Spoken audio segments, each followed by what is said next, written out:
There's a particular kind of tired that no amount of sleep can fix. It lives behind the eyes. It settles into the joints.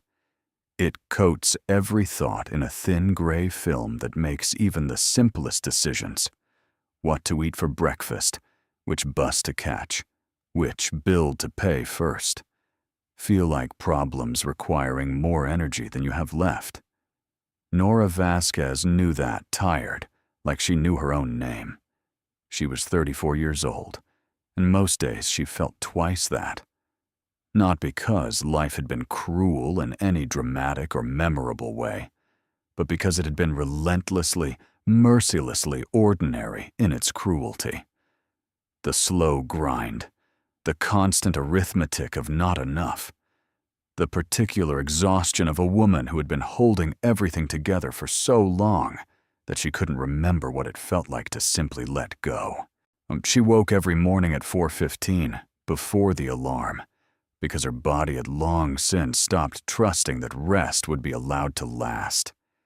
She dressed in the dark so she wouldn't wake Marco, her 9-year-old son, who slept on the pull-out sofa in the living room, because their apartment, a 2-room unit on the 3rd floor of a building in Albuquerque's South Valley that smelled permanently of mildew and someone else's cooking, did not have a second bedroom.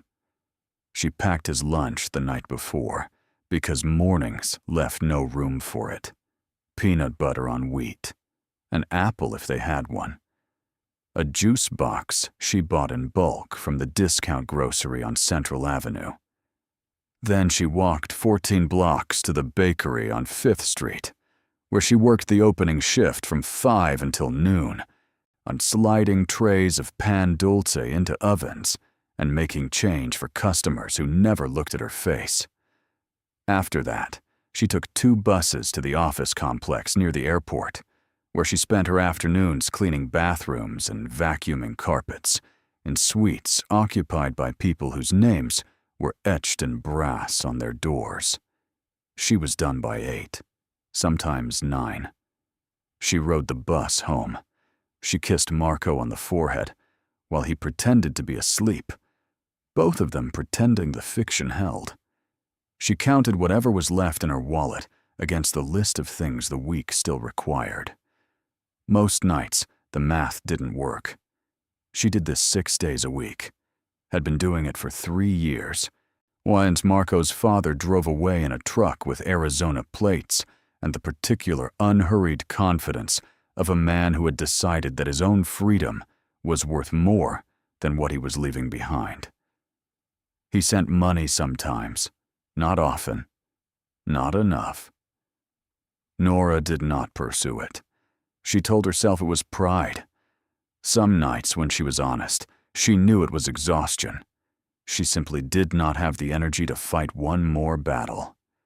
Marco was a good boy, quiet and watchful, the way children become when they understand earlier than they should that the world is fragile. He did his homework without being asked. He made his own meals when Nora was running late. He never complained about the pull-out sofa, or the apartment that was too small, or the shoes that were half a size too tight, because new shoes would have to wait until after the electric bill. He was 9 years old and already practiced at not needing too much. That broke Nora's heart more than anything else, not her own hardship, his acceptance of it. She had been telling herself for 3 years that it would get better, that she was one good break away from turning the corner. That persistence mattered, that dignity and struggle meant something, that the universe kept some kind of ledger, and eventually the balance would shift in her favor. Most days she believed it. Some days she didn't.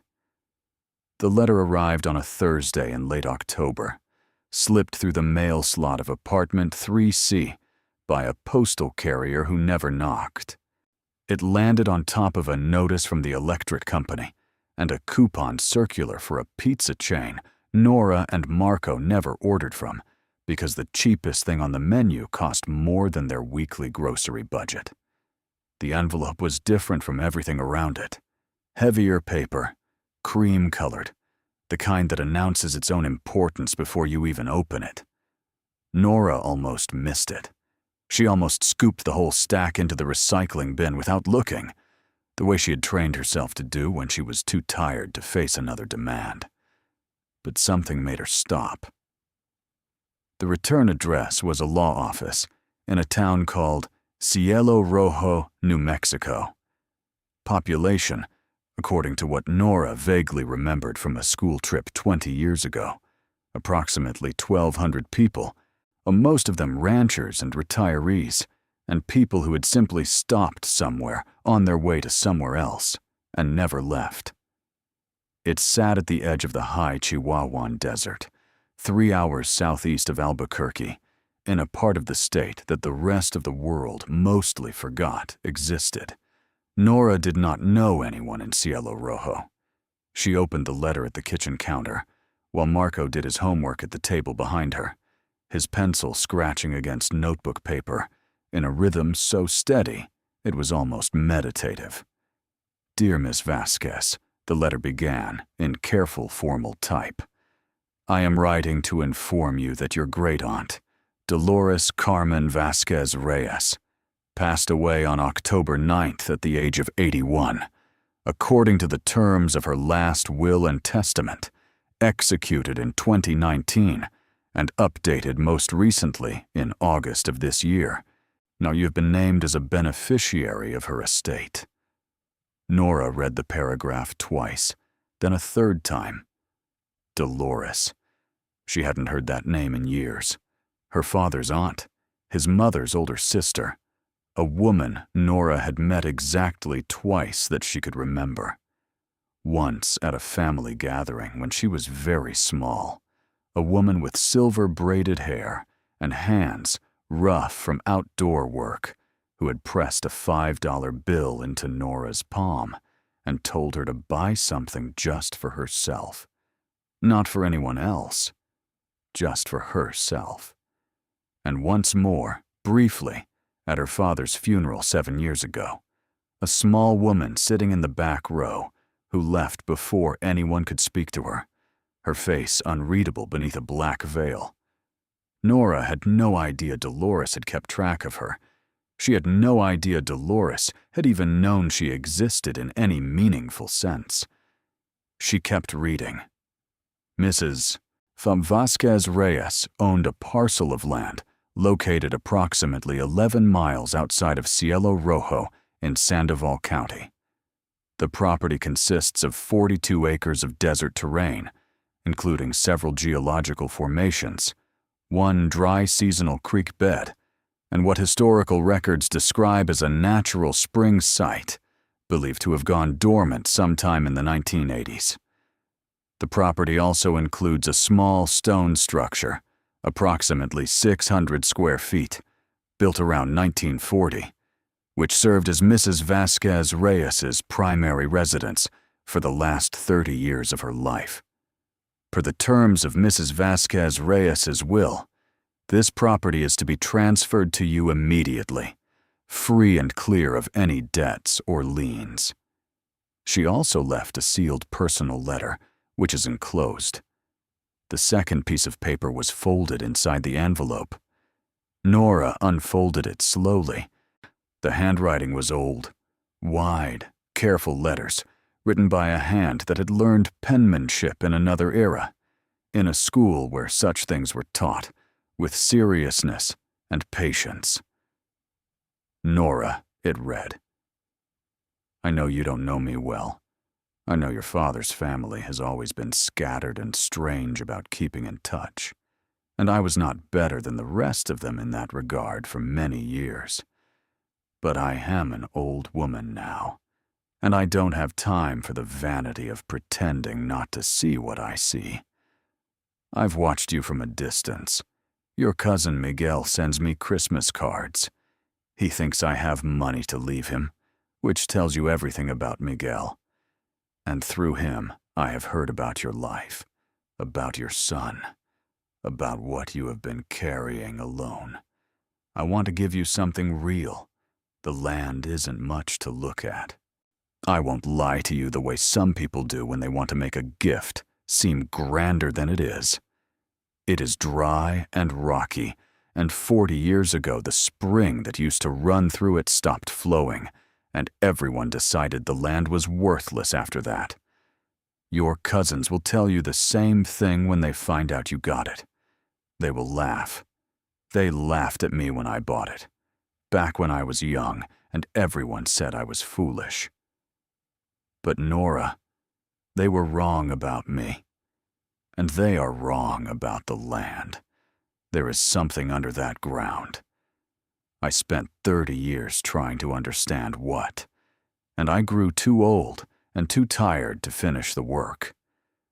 But the evidence is there, in the house, in the notebooks I kept, in the things I found. And I'm leaving it to you, because you are the only one in this family who has ever understood that the things worth having require patience and work and the willingness to be laughed at. Go see it, even if you decide to sell it, though I hope you won't. Go see it first. Walk the land. Look at what I found. The spring did not dry up, my girl. It went somewhere. With love, Dolores. Nora stood at her kitchen counter for a long time after she finished reading, holding the letter in both hands, staring at nothing. Mom. Marco had looked up from his homework. He was watching her with those careful eyes of his, reading her the way he had always read her, the way children raised in fragile circumstances learn to read the adults they depend on. Is something wrong? No, Nora said. And then, because he deserved more than that, someone left us some land. Marco considered this. Land like a yard? Land like 42 acres. He thought about it for another moment. Is that a lot? Nora folded the letter carefully and held it against her chest. Yeah, baby, that's a lot. The phone call to the law office in Cielo Rojo happened the next morning on Nora's break at the bakery, standing in the alley behind the building where the air smelled of yeast and dumpsters and the particular cold of a New Mexico autumn morning. The lawyer's name was Armando Fuentes, a man in his 60s whose voice had the unhurried quality of someone who had spent his whole life in a place where time moved differently. He told her what the letter had outlined. The property was hers, clear and clean, no conditions. The transfer paperwork was already filed. Did you know her well? Nora asked. Dolores? For the last 15 years, yes. A pause. She was a remarkable woman, unconventional. People in town thought she was eccentric, living out there alone on that dry patch. But she was one of the sharpest people I have ever known. Another pause. Waited. She believed in that land absolutely. Never wavered in that belief, not once, in all the years I knew her. What did she think was out there? She never told me exactly. She was careful about that. She said she needed more evidence before she would say it out loud, because if she said it out loud and was wrong, people would dismiss everything else she had found. He cleared his throat. She left detailed notes, journals. They're in the house. She told me specifically to make sure you received them before anyone else had access to the property. Before anyone else, Nora repeated. Who else would want access? The pause this time was longer. Your cousins have already called. Miguel called on a Saturday. Nora was folding laundry on the pull-out sofa, Marco on the floor beside her, doing the puzzle he'd been working on for 3 weeks, when her phone lit up with a number she hadn't seen in 2 years. Miguel Vasquez was 38, a property manager in Scottsdale who owned 2 rental houses and a leased BMW, and who spoke about money the way some people speak about religion, with absolute certainty that he understood it better than anyone else in the room. He had his father's eyes and his mother's precision, and he had never, in all the years Nora had known him, said anything to her that was not somehow calibrated to remind her of the distance between where she was and where he was. "I heard about the land," he said, before she had finished saying hello. "News travels fast. Fuentes called me, wanted to let the family know." His tone was careful, measured, the voice of a man who had decided in advance how this conversation would go. "Look, Nora, I know Dolores meant well. She always had a soft spot for hard luck cases." He let that land. "But I want to be honest with you, because that's what family does. That property is worthless, completely worthless. My father looked into buying it years ago, when Dolores first got sick, and we thought she might want to sell. He had it appraised. The spring dried up in 1983. The soil is alkaline, can't grow anything commercial. The stone structure is probably condemned. 42 acres of nothing is still nothing, Nora." She seemed to think differently. Dolores was 81 years old, and she was living alone in the desert. He said it gently, which made it sharper. "You know how people get. She spent 30 years out there convincing herself she was sitting on something special, because the alternative was admitting she'd wasted her life on a bad piece of land. That's not a mystery. That's just what happens." A pause. "I could probably get you a buyer. Not much. Maybe 15,000–20,000 for the acreage.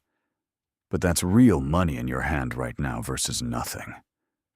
Nora looked at Marco, who was pressing a puzzle piece into place with focused concentration, his small brow furrowed. "I'm going to go see it first," she said. A brief silence. "Ah, of course you are."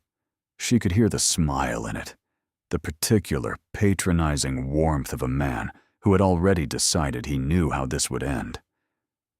"Just don't get your hopes up, okay? I say that with love."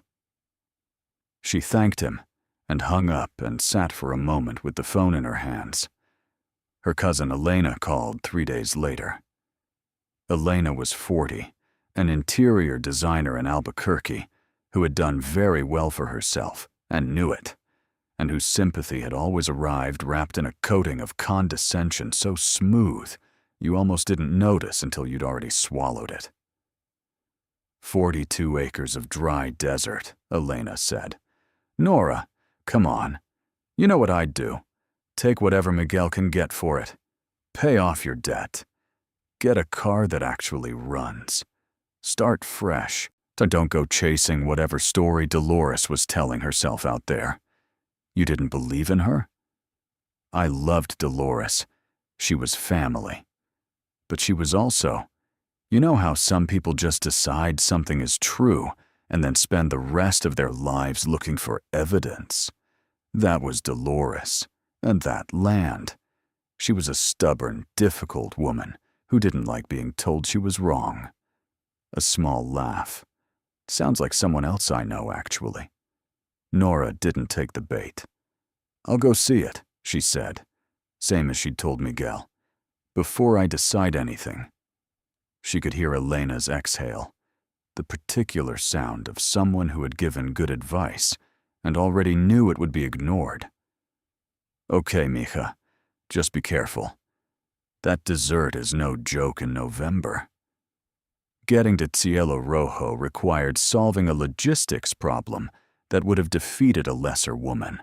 Nora did not have a car. She had not owned a functional car in 14 months. There was money for a bus ticket, barely. Or there was money for groceries that week, but not both.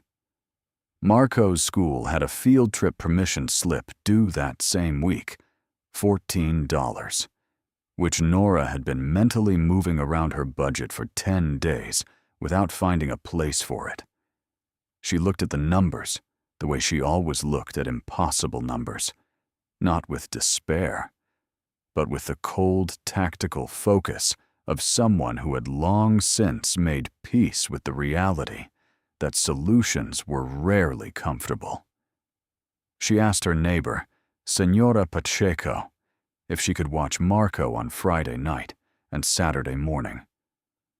Senora Pacheco, who was 70 and had 7 grandchildren of her own, and had unofficially adopted both Nora and Marco over the years, with the cheerful authority of someone who considered caring for other people her primary vocation, said yes before Nora finished the sentence. She traded a Saturday shift with a co-worker at the bakery, which meant she would owe that shift back the following week, and her paycheck would be short. But it also meant she could leave Friday evening. The bus to Cielo Rojo cost $31. She found it by searching small regional routes that most people never used anymore, the kind that still stopped at dusty highway crossings and grain elevators and the edges of towns that barely appeared on modern maps. The night before she left, she packed a single backpack, clean clothes for 2 days, a small flashlight she kept for power outages, the letter from Dolores folded into a Ziploc bag to protect it, a notebook she'd found in Marco's school supplies, spiral-bound, half-used, its first pages covered in his handwriting. She started at the back, claiming territory for herself. Marco helped her pack without being asked, adding an apple and 2 granola bars from the kitchen cabinet. "In case you get hungry on the bus," he said. Then, so quietly she almost missed it. "Is the land really ours?" "It is," he thought about that, "even if it doesn't have anything on it." Nora crouched down to his level. Dolores thought there was something there, and she was a smart woman. "I want to see it myself before I decide anything." Marco looked at her with those grave, measuring eyes. "What if it is something? What if there's really something there?" "Then everything changes," she said. He nodded, slow and solemn, as if he was accepting a responsibility rather than absorbing a possibility. Then he hugged her, one of his tight, fierce hugs that always reminded her of what she was fighting for, and told her to be careful. The bus left Albuquerque at 6 in the evening and arrived at a crossroads gas station on the edge of Cielo Rojo at 9:15, when the desert air had dropped cold enough to make her breath visible. Nora was the only passenger who got off. The gas station attendant, a young man with headphones around his neck and the sleepy look of someone working the last hour of a long shift, confirmed that yes, there was a motel 3 blocks east, and yes, it was probably open. The motel was called the Desert Palms, though there were no palms anywhere within 50 miles, and it was the kind of place that cost $40 a night and asked no questions. Nora paid cash, locked the door behind her, and sat on the edge of the bed with Dolores's letter in her hands. She read it again. Then she opened the notebook to the back pages and wrote down every question she could think of. What did the spring do? Where did it go? What did Dolores find? What kind of evidence did she mean? She filled half a page before she ran out of questions and allowed herself to sleep.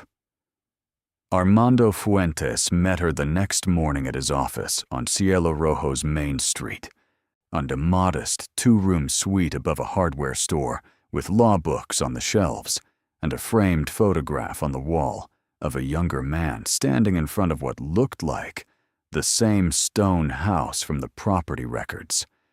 He was shorter than his voice had suggested, with white hair and dark eyes, and the easy courtliness of a man who had grown up somewhere where manners mattered. "I took that photograph in 1998, he said, following her gaze. "First time I visited the property. Dolores hired me to update her will that year. She drove me out to see it. Said she wanted me to understand what I was protecting.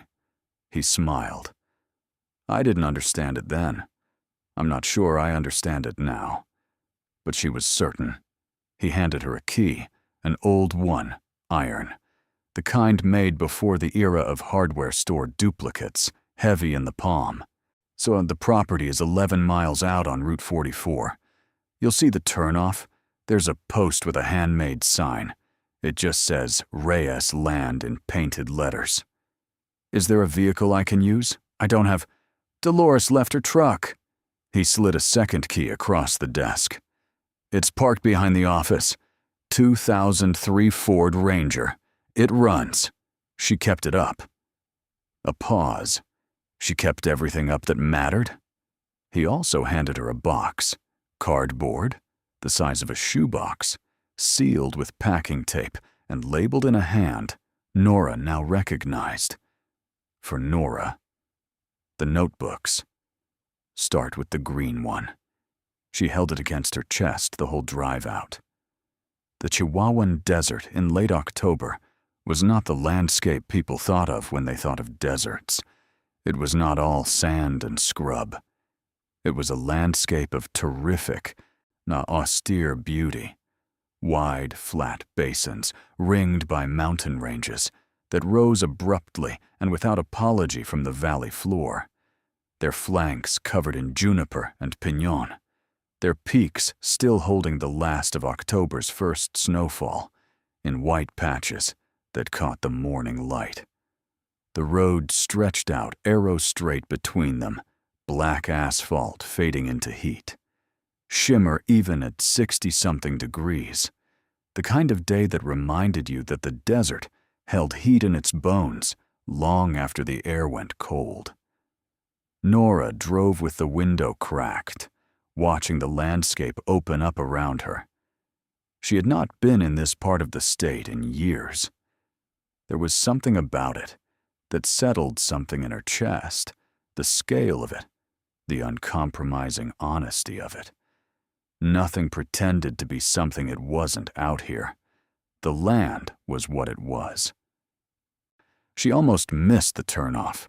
The post Fuentes had mentioned was weathered gray, barely distinguishable from the scrub around it. The painted words, Reyes Land, faded to a whisper. She backed up and turned onto a dirt track that wound southeast between low hills of creosote and desert willow, the truck's tires raising a plume of pale dust behind her. She drove for 3 minutes, maybe 4, following the track as it curved around a rocky outcropping, and then the stone house came into view. It was small, smaller than she had expected, low-slung and compact, built from the same pale desert limestone as the hills around it, so that, at a distance, it looked almost like a natural formation, something that had grown from the ground rather than been built on top of it. A covered porch ran along the front, its wooden posts weathered, but standing. And there was a window on either side of the door, and at both windows, curtains, faded blue, hanging perfectly still in the morning air. Nora sat in the truck for a moment, engine idling, looking at it. It was not grand. It was not beautiful in any conventional sense.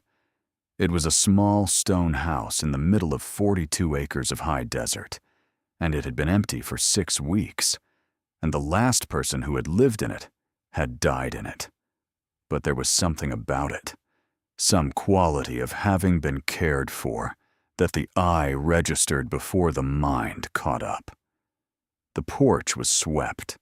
The stones of the walkway leading from the rough parking area to the front door were edged with what had once been a neat border of desert plants, now dormant, but still structured, still intentional, and someone had spent a long time making this place as right as it could be made. Nora turned off the engine and got out. The air was cold and absolutely clear, the kind of clarity that only exists at high elevation and low humidity, where the world seems sharper than it has any right to be. She could smell creosote and dust and something drier underneath that. Minerals, maybe, or simply the scent of land that had been without water for a long time. She walked to the front door.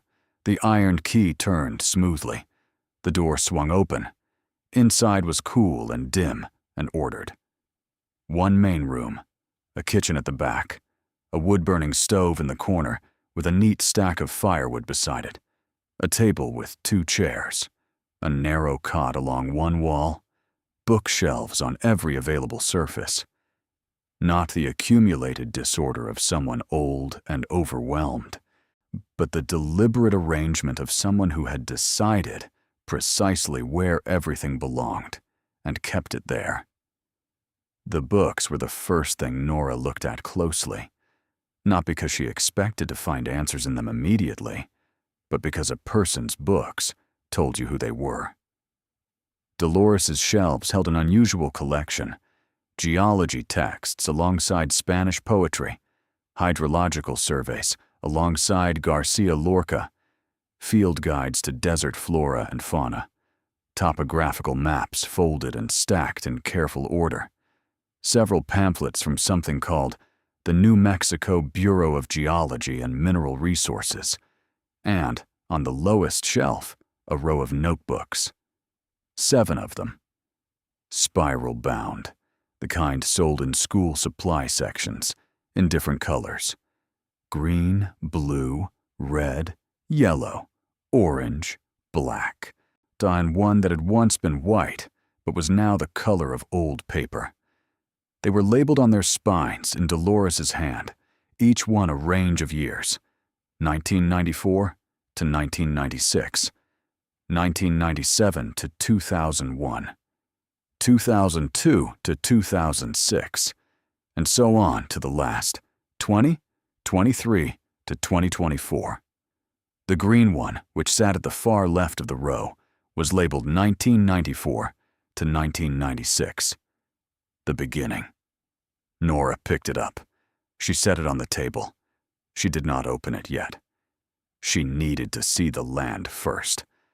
The 42 acres spread out behind and around the house, in a landscape that anyone arriving with ordinary eyes would have assessed in 30 seconds and moved on from. Dry. Rocky. The pale yellow of dormant desert grass, the silver green of creosote, the charcoal tangle of dead wolfberry hedges that had not seen consistent water in decades. A shallow arroyo cut across the eastern portion of the property, the dry creek bed Fuentes had mentioned, its sandy floor bone white and cracked in the sun. Nora walked it anyway.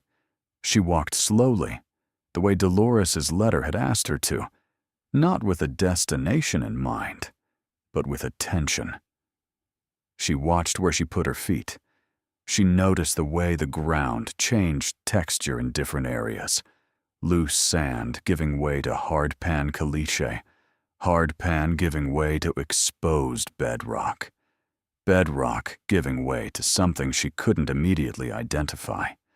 A section near the center of the property where the surface was darker, stained, the way rock is stained by water that has moved across it over long periods of time. She crouched down near that dark stain and touched the rock with her fingertips. It was still faintly damp, not wet, not close to wet, but not the dry-as-bone surface of the surrounding stone. Just the barest suggestion of moisture, like a memory the rock was holding on to. She looked up and around, trying to orient herself. The dark stained area was roughly circular, maybe 30 feet across. It sat in a slight natural depression, the land around it rising almost imperceptibly on all sides, so subtly that you would only notice it if you were specifically looking, if you were low to the ground and following the way gravity would direct water. Nora was not a geologist. She was a woman who had worked in bakeries and cleaned offices and stretched $60 into a week of groceries. She did not know the language of aquifers or geological formations or hydrological surveys, but she had grown up in New Mexico. She had grown up in a state where water was everything, where the location of water determined the location of towns and the history of civilizations, where the absence of visible water did not mean the absence of water. It only meant you had to know where to look, and Dolores had looked. For 30 years, Dolores had looked. Nora stood up and walked back to the house. She built a fire in the wood stove first, because the afternoon was cooling, and the stone walls held cold the way stone always did. The firewood was dry and caught quickly. While the stove ticked and began to throw heat, Nora sat at the table and opened the green notebook. Dolores's handwriting was confident at first. The handwriting of a woman in her mid-60s who still had steady hands and clear eyes, and the unself-conscious certainty of someone who believed in what she was doing. March 15th, 1994. Moved onto the property officially today. Miguel and Elena came with their father to try one more time to talk me out of it. Felipe said I was throwing my savings away on a rock pile. I told him that he had always confused the visible with the valuable, and that those were not the same thing. He laughed. That is all right. I have been laughed at before. The spring site is in the center of the property, as the original survey from 1921 describes it. There is no visible flow, has not been for 11 years according to my research.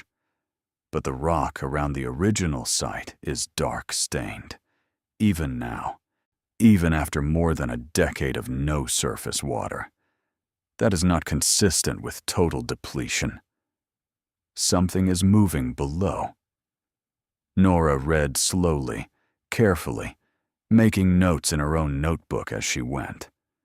By the time she reached the end of the first notebook, the light outside had changed from afternoon gold to the deep amber of early evening, and she had filled 6 pages of her own notes. The picture emerging from Dolores's careful, methodical entries was astonishing in its scope. Starting in 1994, Dolores had spent years researching the property's geological history. She had corresponded with hydrologists at the State Bureau.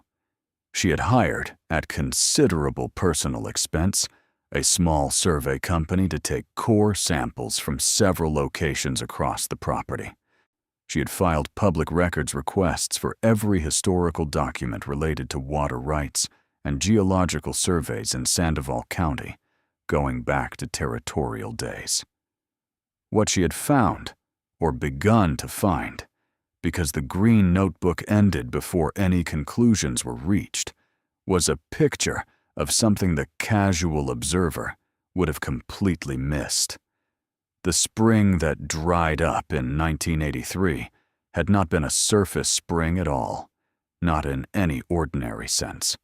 According to the hydrologist Dolores had corresponded with, a Dr. Reginald Okafor at New Mexico State, whose letters Nora found folded neatly inside the back cover of the notebook. The spring had been the surface expression of a much deeper system. A fracture in the limestone bedrock, running at significant depth. That connected the surface depression on Dolores's property to something the hydrologist described, in carefully hedged academic language, as an unexpectedly substantial subterranean water feature.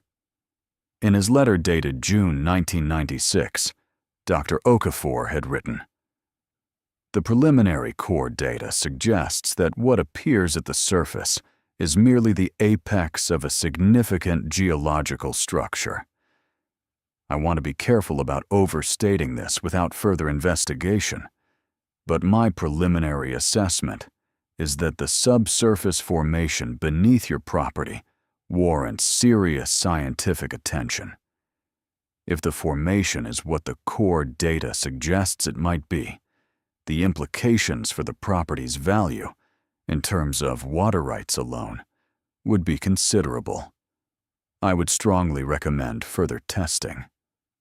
Dolores had underlined considerable 3 times. And then, below the letter, in her own handwriting, she had added a single line.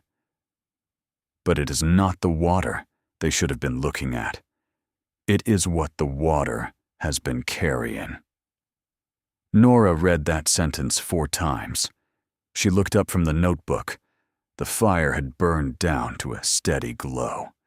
The light outside the windows was almost gone, the desert transitioning to that particular deep blue-black of a clear night sky, beginning to fill with stars. She reached across the table and picked up the second notebook, blue, labeled 1997 to 2001, and opened it to the first page. The handwriting was the same, but the tone had changed. There was something in it now, a barely contained energy, like someone holding something enormous carefully in both hands, afraid to speak too loudly for fear of disturbing it. January 3rd, 1997. Felipe came again. She brought Miguel this time, who is now 23 and already knows everything. They offered to buy the property.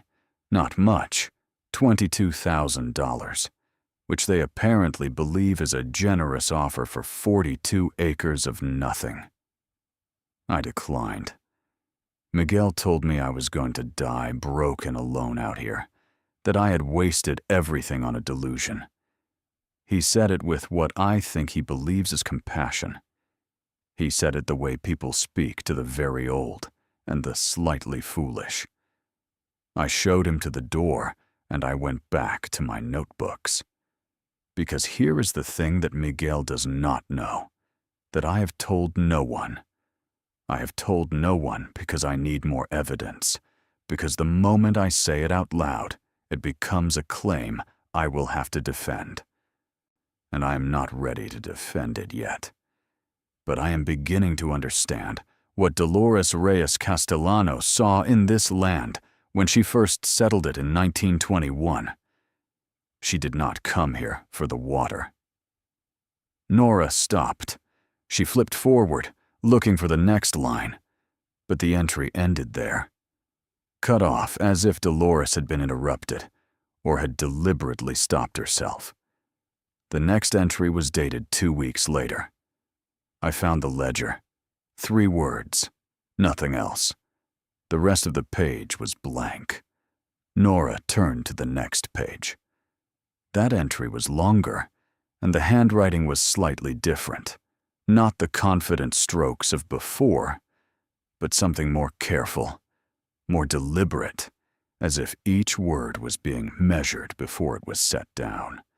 The ledger was inside the original foundation stones of the house, not hidden, exactly, or perhaps hidden in the most effective possible way, which is to leave something in plain sight, in a location where no one would think to look, because no one would have a reason to move a foundation stone.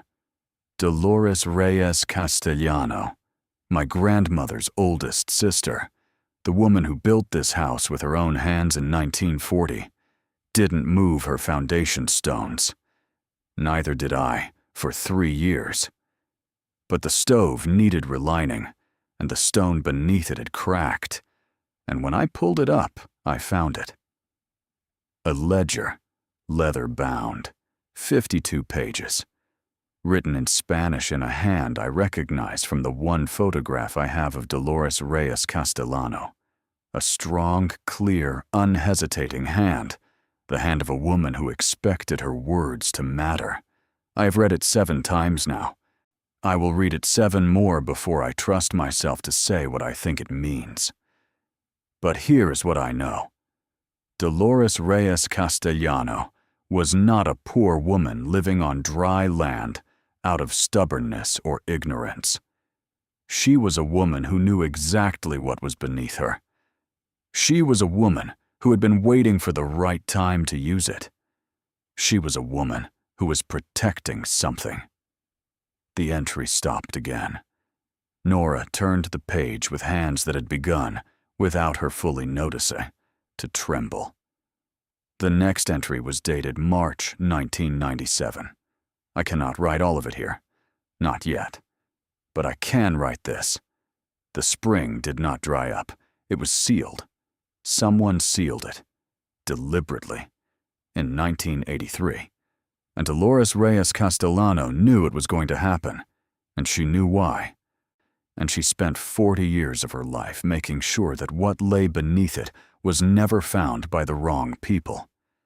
And then she died, without telling anyone, and the land passed down through the family, and everyone assumed it was worthless, and no one looked. Until me. I am looking. Nora set the notebook down on the table. She pressed her palms flat against the wood surface, and sat very still for a long moment, listening to the fire and the silence of the desert and the sound of her own heartbeat, which had climbed without permission somewhere considerably above its normal pace. She looked around the small stone room, at the bookshelves, at the carefully organized rows of notebooks and geological surveys and hydrological reports, at the curtains that still hung in the windows, faded blue, as if the person who had hung them there was still expected back. Dolores had spent 30 years on this, 30 years of research and correspondence and careful, methodical documentation. 30 years of being laughed at by her family, of being offered insultingly small sums for the land, and declining, of living alone in a small stone house in the middle of what everyone else called nothing, because she knew, with the absolute certainty of someone who had read the ledger and walked the land and corresponded with hydrologists and taken the core samples herself, that they were wrong. The spring didn't dry up. It was sealed. It went somewhere. Nora picked up the blue notebook again. She had 4 more notebooks after this one to read. Outside, the desert night had settled fully, and the stars overhead, visible through the small window above the stove, were the kind of stars that only exist far from cities, dense and brilliant and indifferent, the same stars that had hung over this land for all of its history, while the spring ran and was sealed, and the land changed hands, and Dolores Reyes Castellano built her stone house and kept her secrets inside its walls. Nora thought about Marco, asleep on his pull-out sofa 3 hours away, with his puzzle pieces and his granola bars and his careful, patient eyes that had learned too young to expect too little. She thought about Miguel's voice on the phone, worthless dirt and rocks. She thought about Elena. Don't go chasing whatever story Dolores was telling herself. She thought about the damp rock in the center of the property, still holding its moisture after 40 years of visible drought. She thought about a woman named Dolores Reyes Castellano, who had built a house with her own hands in 1940 and lived in it until she died, alone, without telling anyone what she knew, waiting for the right time that never came, until she wrote a letter to a great-great-niece she had met once, briefly at a funeral, and said, "They were wrong about me, and they are wrong about the land." Nora opened the blue notebook to the next entry. She was not leaving until she had read all of them. She was not leaving until she understood everything Dolores had left for her to find. And she was beginning to understand, with a certainty that settled into her chest like something solid and immovable.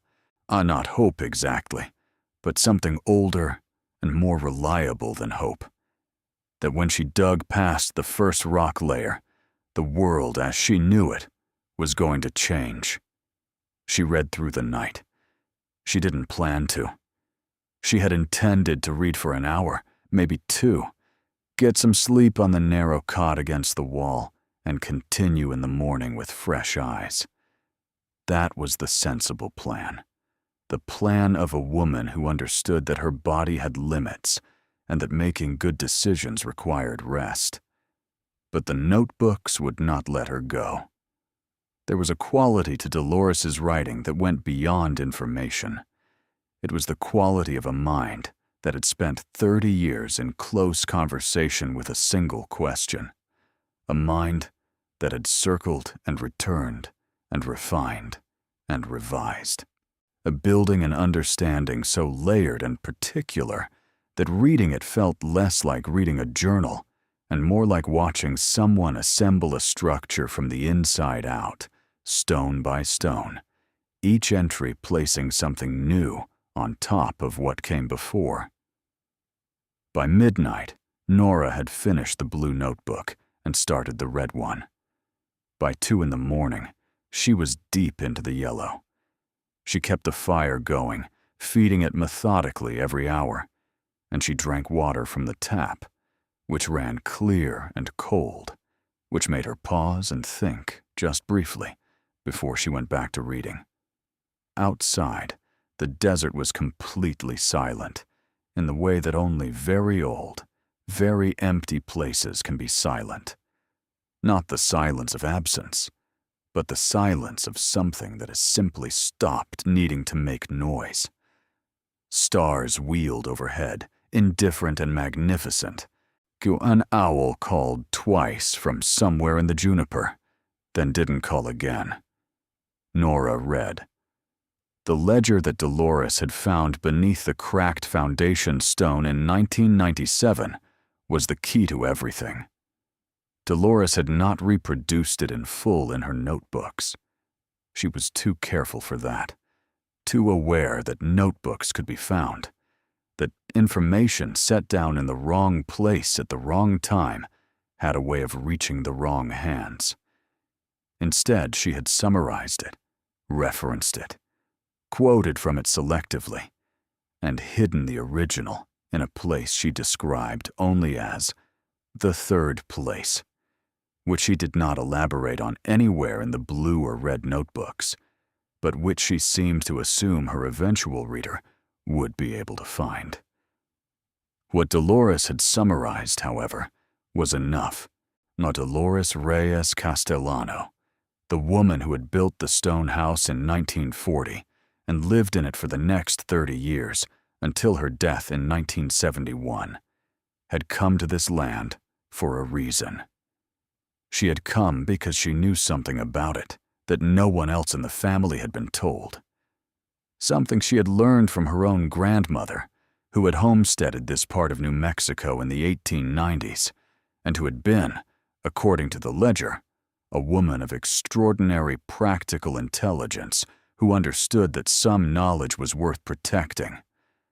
The land, the original homestead, had been acquired not for ranching or farming, as the public record suggested, but because of what the first Reyes woman, Catalina Reyes, born 1858 in Chihuahua, Mexico, arrived in New Mexico Territory 1887, had found there in the summer of 1891.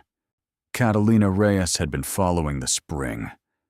She had come into this part of the desert following a seasonal water source, the way people traveled in arid landscapes before roads, moving from water point to water point, navigating by knowledge passed down through generations about where the reliable sources were. And when she arrived at the spring on what would become the Reyes land, she had camped beside it for several days, not because she was resting, but because she was looking.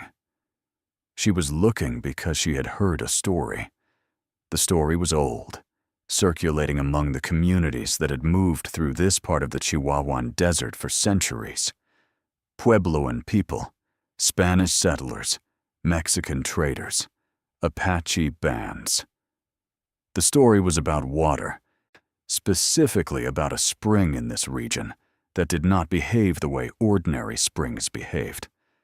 A spring that rose and fell with no relationship to rainfall, that carried strange minerals in its water, that had, according to accounts collected by a Spanish missionary in 1769 and preserved in a document Dolores had eventually tracked down in the archives of the Archdiocese of Santa Fe, been associated, since time beyond memory, with something in the earth beneath it. The missionary's document, which Dolores had spent 2 years trying to find, and finally located in 2003, which was in the Orange Notebook, described it this way. The spring, which the native peoples call the Vena Madre, the mother vein, rises from a fracture in the earth of considerable depth. The waters it produces are mineral-rich and of a particular color at certain seasons, a faint amber, nearly golden, that the local inhabitants attribute to the presence beneath the earth of what they describe as a great river of yellow stone. Yellow stone. Piedra amarilla in the missionary's Spanish. The term, Dolores had noted, was one that would have been understood by anyone familiar with the geology of this region, though in 1769, its full significance would not yet have been scientifically understood. Piedra amarilla, yellow stone. In 1848, the Treaty of Guadalupe Hidalgo transferred New Mexico territory to the United States. In 1858, the Gadsden Purchase finalized the boundaries. In 1866, Congress passed the Mining Act that established the legal framework for mineral claims. And throughout this period, the knowledge of what lay beneath the Vena Madre spring was preserved in exactly one place. The oral tradition of the Reyes family, passed from grandmother to daughter to granddaughter, carefully and quietly, in a part of the world that the outside world wasn't yet paying sufficient attention to. Catalina Reyes had homesteaded the land in 1891, specifically to establish legal ownership before anyone else connected the spring to what lay beneath it. She had filed her claim with the county recorder's office, paid the registration fees, and built a small structure on the property to establish residence. She had been careful never to file a mining claim of her own, because filing a mining claim would have drawn attention she did not want. She had simply owned the land, quietly, and passed it down. But Dolores Reyes Castellano was Catalina's great-granddaughter. She had inherited the land and the secret together, and she had moved onto the property in 1940 with the intention of finally understanding what she was sitting on. Not to exploit it, but to protect it, because she had grown up in the 1920s and 1930s watching what happened to people who couldn't protect what was theirs. What Dolores Reyes Castellano had understood, and what Dolores the notebook keeper had spent 30 years confirming, was this. Beneath the land that everyone called worthless, beneath the dried-up spring that everyone had written off, running along the fracture system that Dr. Okafor had described in his 1996 letter as an unexpectedly substantial subterranean water feature, was a deposit, not water. Or rather, not only water. The Vena Madre spring rose from a fracture zone in the limestone that had, over millions of years, allowed mineral-rich hydrothermal water to move through it. And as that water moved, it had deposited what hydrothermal systems in limestone terrain often deposit along fracture zones, in the cavities and vugs and pocket spaces that form when acidic groundwater dissolves carbonate rock from the inside. Gold. Not a vein in the conventional sense. Not the kind of seam you could follow with a pick and a lantern in the way the old miners did. Something more unusual. Something that the geology of this particular system had created through a process that was stranger and more patient than ordinary ore formation. Alluvial gold washed down from the mountains through the deep fracture system, trapped and concentrated in a series of underground cavities that had formed and sealed and formed again over tens of thousands of years. Gold that had been moving, invisibly, below the surface of a 42-acre piece of land that a family of Mexican-American women had been quietly sitting on for 100 years, while the world above them decided it was worthless. They were wrong about me, Dolores had written in her letter to Nora, and they are wrong about the land. She had not been speaking metaphorically. Nora set the orange notebook down at 3:47 in the morning and sat very still for a long time. She was aware that her hands were trembling. She was aware that the fire had burned down to embers again, and that the room had grown cold while she read, and that she had not noticed until this moment, because her entire attention had been somewhere deep beneath the desert floor, following the path of mineral-rich water through ancient limestone, assembling the picture Dolores had assembled piece by piece across 30 years of quiet, meticulous, ignored work. Gold. The word sat in her mind with strange weight. Not the pop culture gold of old Western movies, not the abstract gold of investment portfolios. The real, geological, three-dimensional gold of an underground system that had been forming for longer than human beings had existed in North America, in cavities below a spring that a missionary in 1769 had described as carrying water, the color of amber, nearly golden, and that Catalina Reyes had homesteaded in 1891 without telling anyone why. Nora stood up. She added wood to the stove with hands that were not entirely steady. She went to the window and looked out at the desert, which was still and dark and absolutely indifferent to what she had just read. She thought about Miguel on the phone. $22,000 for 42 acres of nothing. She thought about Elena. Don't go chasing whatever story Dolores was telling herself. She thought about the year 2024 and 3 jobs and a pull-out sofa and a 9-year-old boy who had learned not to want too much, and she pressed her forehead against the cold glass of the window and breathed. Then she went back to the table and picked up the black notebook, the second to last one, covering 2010 through 2018, and kept reading, because there was more. There was always more. From the black notebook was where Dolores's certainty had calcified into something harder and more urgent. It was also where the complications began. In 2007, 3 years before the black notebook started, something had happened that Dolores referenced repeatedly, but described with the same careful obliqueness she used for everything important, as if she were writing for a reader who might or might not be trustworthy, and she needed to convey the fact without the specifics. What Nora was able to piece together from multiple entries across the black notebook was this.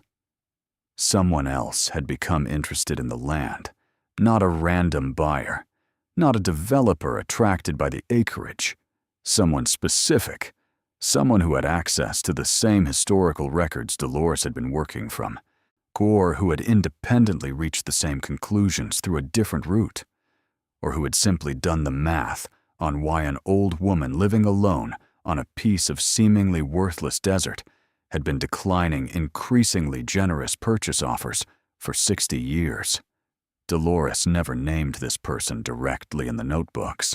She referred to him only as V, and she described him with a coldness and precision that made Nora's skin prickle even reading it by firelight at 4 in the morning. V came again today, Read one entry from 2012. Third time this year. He uses different intermediaries each time. Different real estate agents, different attorneys, different approaches. The offer is now $180,000. I told his representative the same thing I always say. Not for sale. The representative said V wanted me to understand that he was a patient man. I told the representative that patience was one of the few qualities I respected, and that since we both appeared to have it, we would both simply have to wait. He does not know where the ledger is. He does not know about the third place.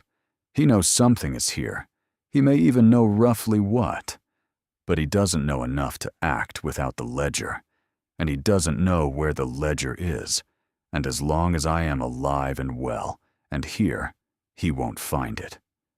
When I am no longer here, that is what the ledger is for. That is why I hid it where I hid it.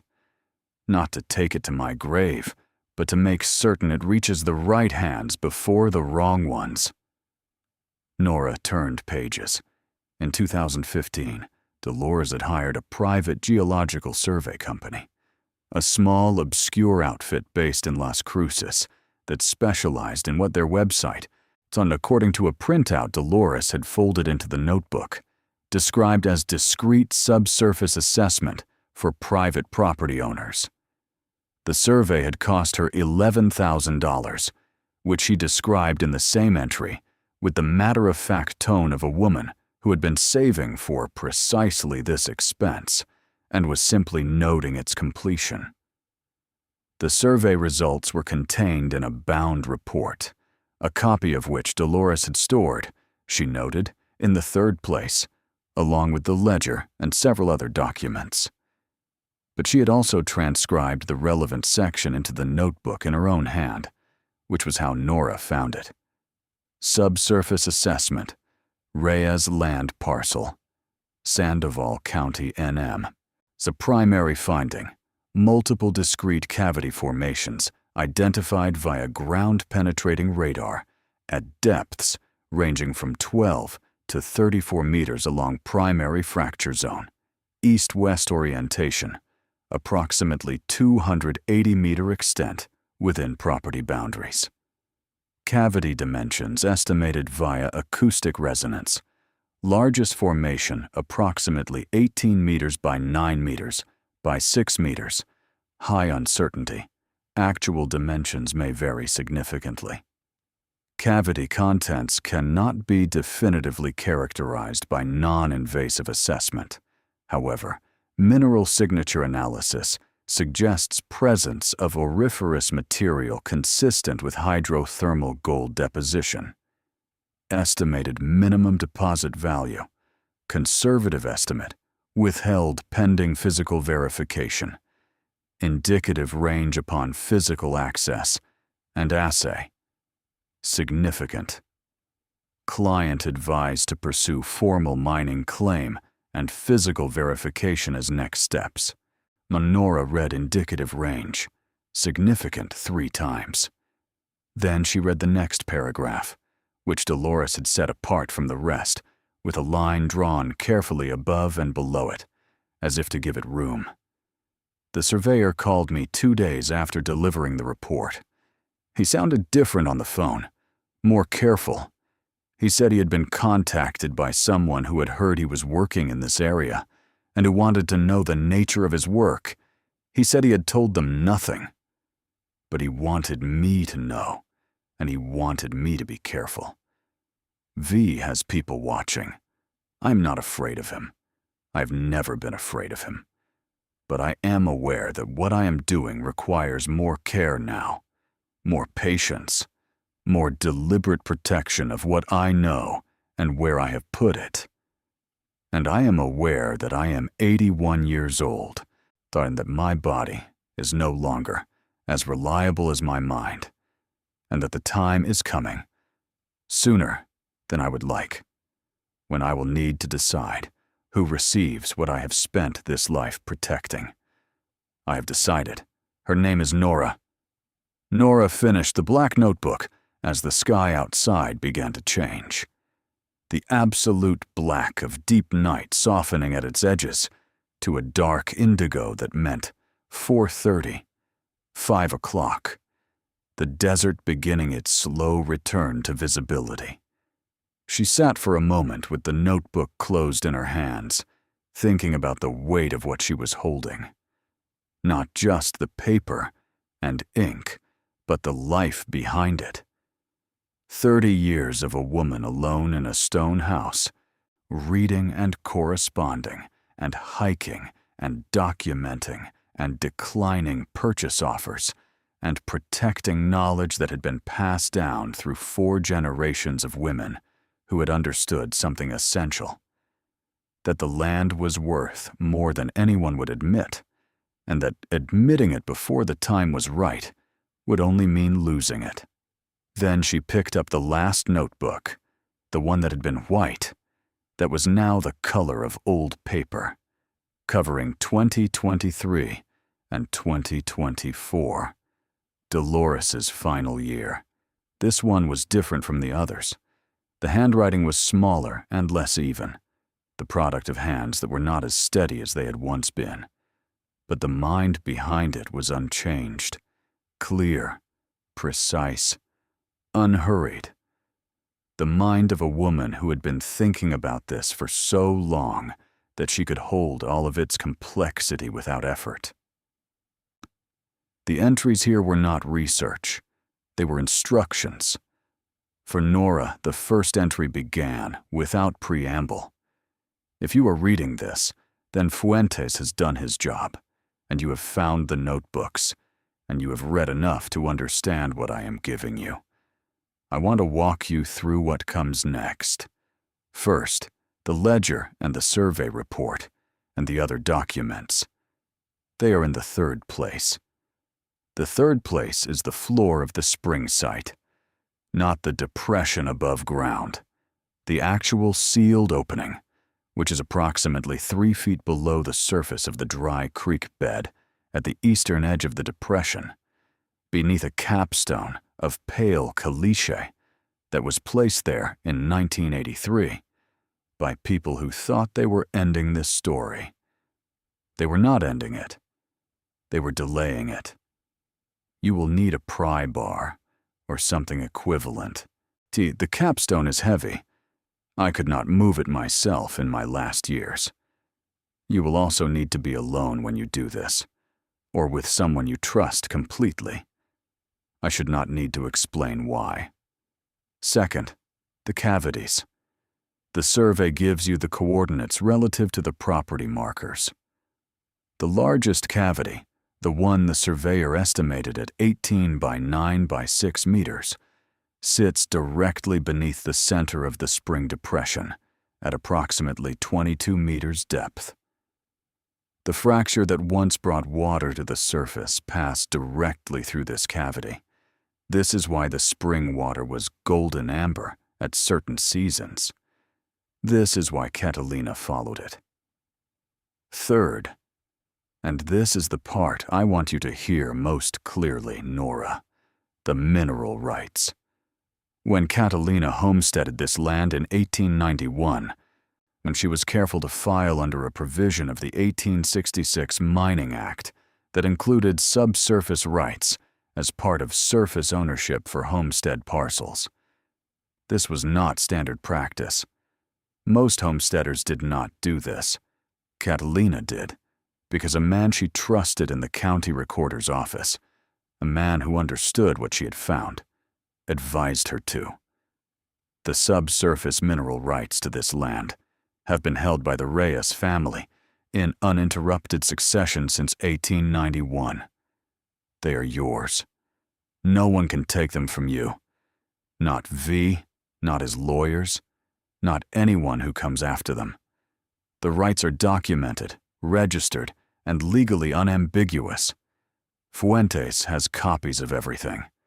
The moment you are ready to pursue a formal mining claim, the rights are yours to exercise. Now, I want to tell you about V. The entry continued for 3 more pages, And Nora read every word with the particular focused attention of someone memorizing something they might need to recite under pressure. V is a man named Garrett Hollis. No more obliqueness, no more initials. He is 63 years old.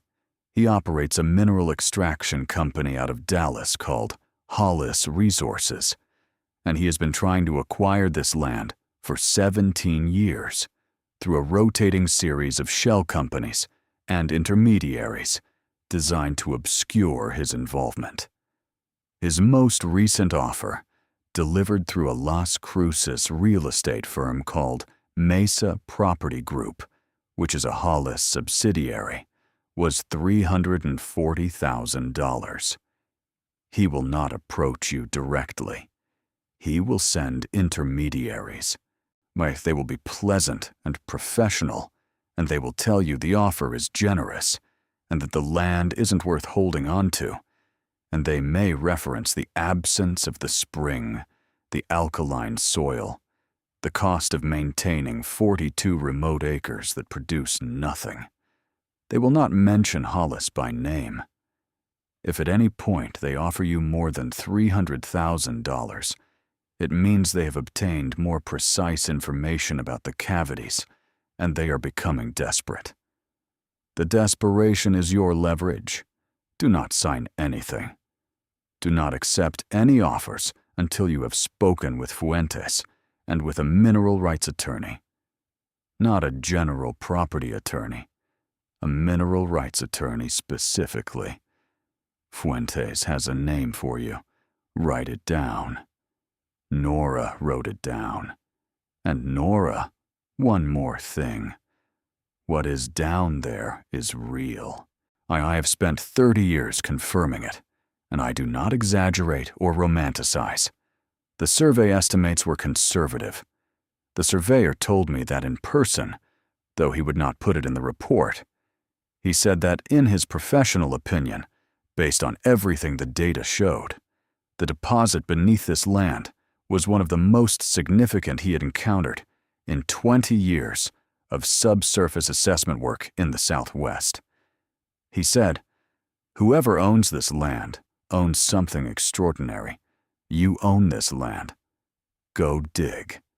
The last entry in the notebook was dated 2 weeks before Dolores' death, September 24th, 2024.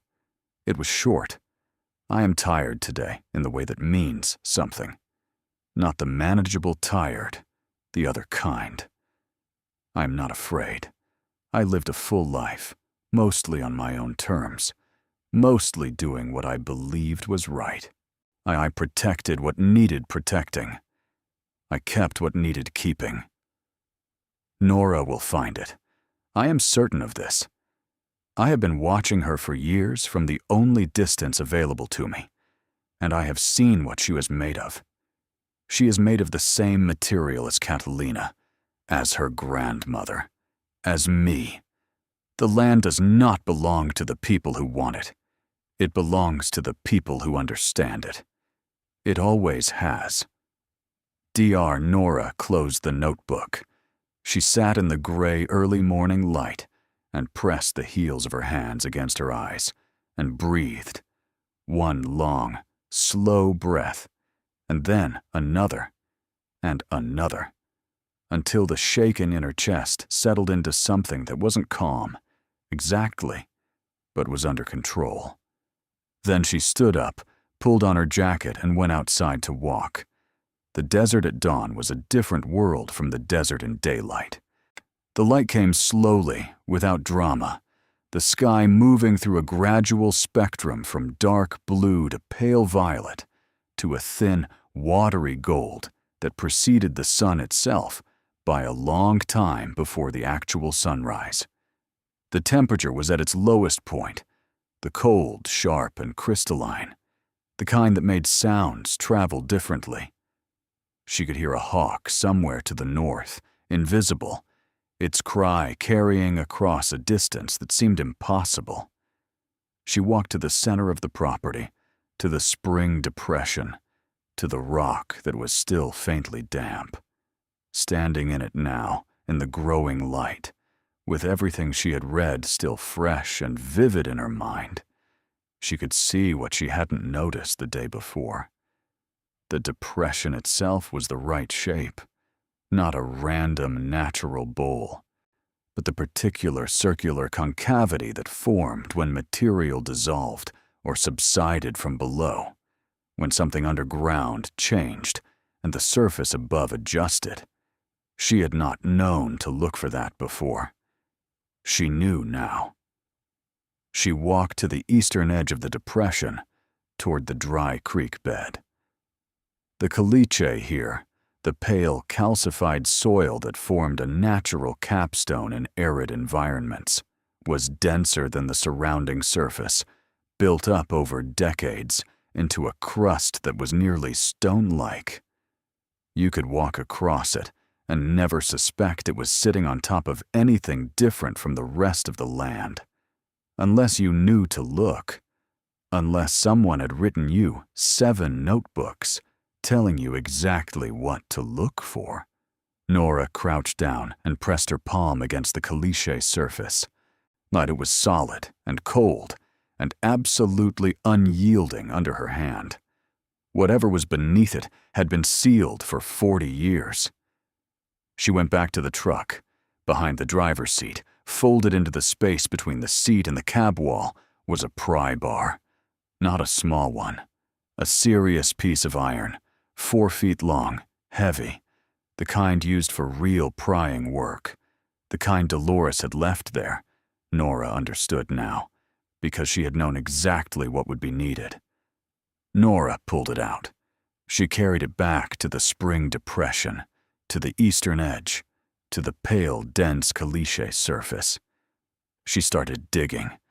It was harder than she expected, and she had not expected it to be easy.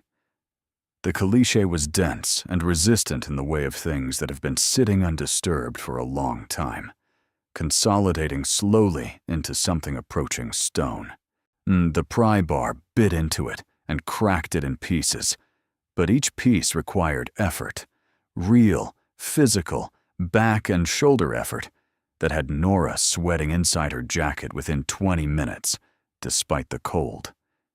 She worked methodically, the way she worked everything, without drama, without hurry, with the particular focused patience of a woman who had been doing hard things in small spaces for years and understood that intensity was no substitute for steadiness. The sun came up over the eastern mountains while she worked, and the desert lit up around her in the long amber light of early morning, the shadows of the juniper and creosote stretching long and blue across the pale ground. A coyote crossed the ridge to the north, paused to look at her, then disappeared into the brush without apparent concern. She dug for an hour and a half. At the 90-minute mark, her pry bar hit something different. Not caliche, not limestone, something smoother, more regular, the kind of smooth that comes from human shaping rather than geological process. She cleared the surrounding material with her hands, working carefully, brushing debris away from what was emerging below the surface. It was stone. Cut stone, not native rock. Squared edges, placed deliberately. The kind of work done by human hands with a specific purpose. A capstone, exactly as Dolores had described. Pale limestone, probably from the same formation as the house, cut to fit the opening it covered. Nora sat back on her heels and looked at it. It was approximately 3 feet across. It sat flush with the surrounding rock, which was why it had been invisible to anyone who hadn't been specifically told to look for it. Without the caliche layer above it, you could see the edges, the deliberate regularity of cut stone versus the irregular fracture of natural rock. Someone had placed this here with care, with the intention of it staying put. 1983, according to Dolores's notes, 1983. 41 years. Nora worked the pry bar under the edge of the capstone. It took her 3 attempts to find an angle that worked, the iron slipping on the smooth stone twice before it caught on a crack at the northern edge. She leaned into the bar with everything she had. For a long moment, nothing moved. Then, a sound, a deep, reluctant crack of stone that had not moved in 4 decades, the sound of something old being asked to give way. The capstone shifted, just a 1/4 inch, just enough to break the seal, but enough. Cold air moved up from below, the distinct to minerally cool of underground space, the air of a place where the sun had never reached and the temperature never varied. Nora stopped. She sat on the edge of the depression in the morning light, with her hands on the pry bar and her heart hammering, and the cold underground air rising around her. And she thought about Catalina Reyes arriving at this spring in 1891 and understanding what she had found. She thought about Dolores Reyes Castellano building her house on this land in 1940 and spending 60 years keeping it secret. She thought about her own mother, who had died when Nora was 22, and who had worked herself to exhaustion for her whole life, and never been given anything simply because she deserved it. She thought about Marco sleeping on the pull-out sofa 3 hours north, and with his careful eyes and his granola bars and his practiced acceptance of not having enough. She put her weight back on the pry bar and pushed. The capstone moved. Not all the way. It was too heavy for one person to fully remove, too large to simply slide clear. But it moved enough. 6 inches, 8 inches, grinding along the rock beneath it with a sound, like the earth clearing its throat. Enough to create a gap, enough for light to reach what was below. Nora pulled out the flashlight she had packed from Albuquerque, the small emergency one she kept for power outages, and directed it into the gap. Below the capstone was a vertical shaft, maybe 2 feet in diameter, cut through limestone. Not natural. The walls were too regular, showing tool marks where someone had worked with a chisel or a drill to shape the opening. It went down further than her flashlight beam reached clearly, maybe 15 feet before the angle became difficult to follow. But halfway down the shaft, just at the edge of her light, she could see something that made her breath stop. The walls of the shaft, below the cut stone section, where the native limestone took over, they were not gray. They were the color of old honey. Amber yellow. The color a missionary in 1769 had recorded in a document that had sat in an archdiocese archive for 2.5 centuries. The color that Catalina Reyes had followed across the desert in 1891.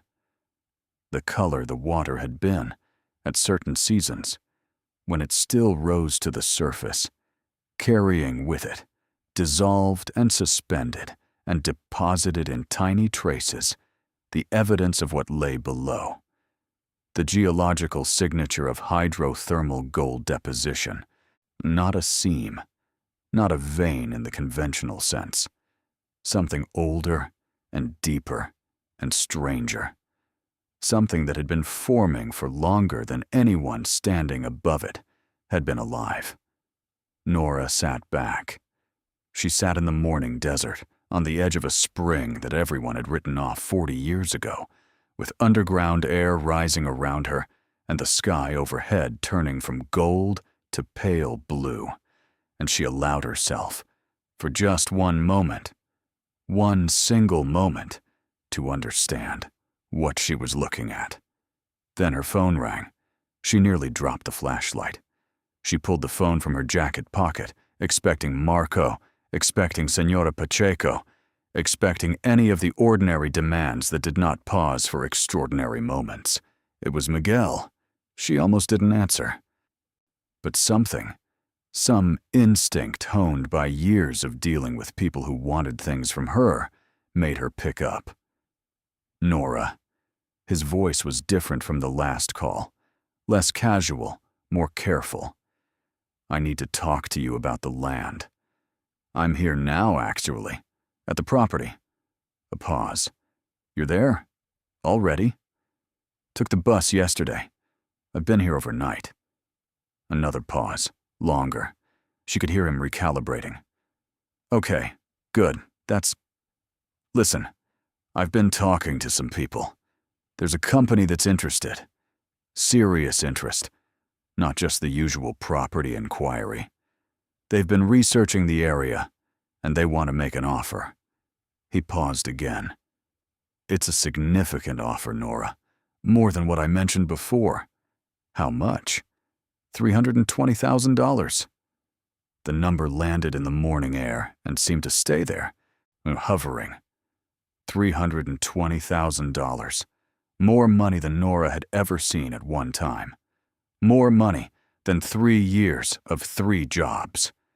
Enough to pay her rent for a decade. Enough to buy Marco new shoes and a real bed and the school field trips and everything she had been saying no to for 3 years. Enough for rest. She looked at the gap in the capstone, at the amber-stained walls below. If at any point they offer you more than $300,000, Dolores had written, it means they have obtained more precise information about the cavities, and they are becoming desperate. The desperation is your leverage. Hollis Resources. The company from Dallas. 17 years of shell companies and intermediaries. 17 years of sitting on knowledge that was almost but not quite enough to act on. Because without the ledger, without the survey report, without the mineral rights documentation that would confirm the claim was legally unassailable, they could not move. They needed her to sell. That was the only way this worked for them. They could not acquire what they wanted without her signature.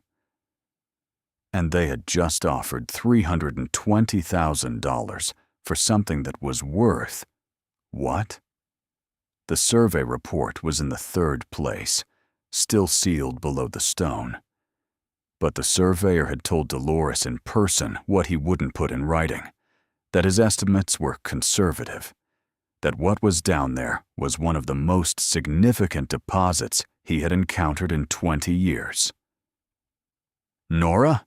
Miguel's voice was careful, solicitous, the voice of someone who had been asked to make this call and was performing concern.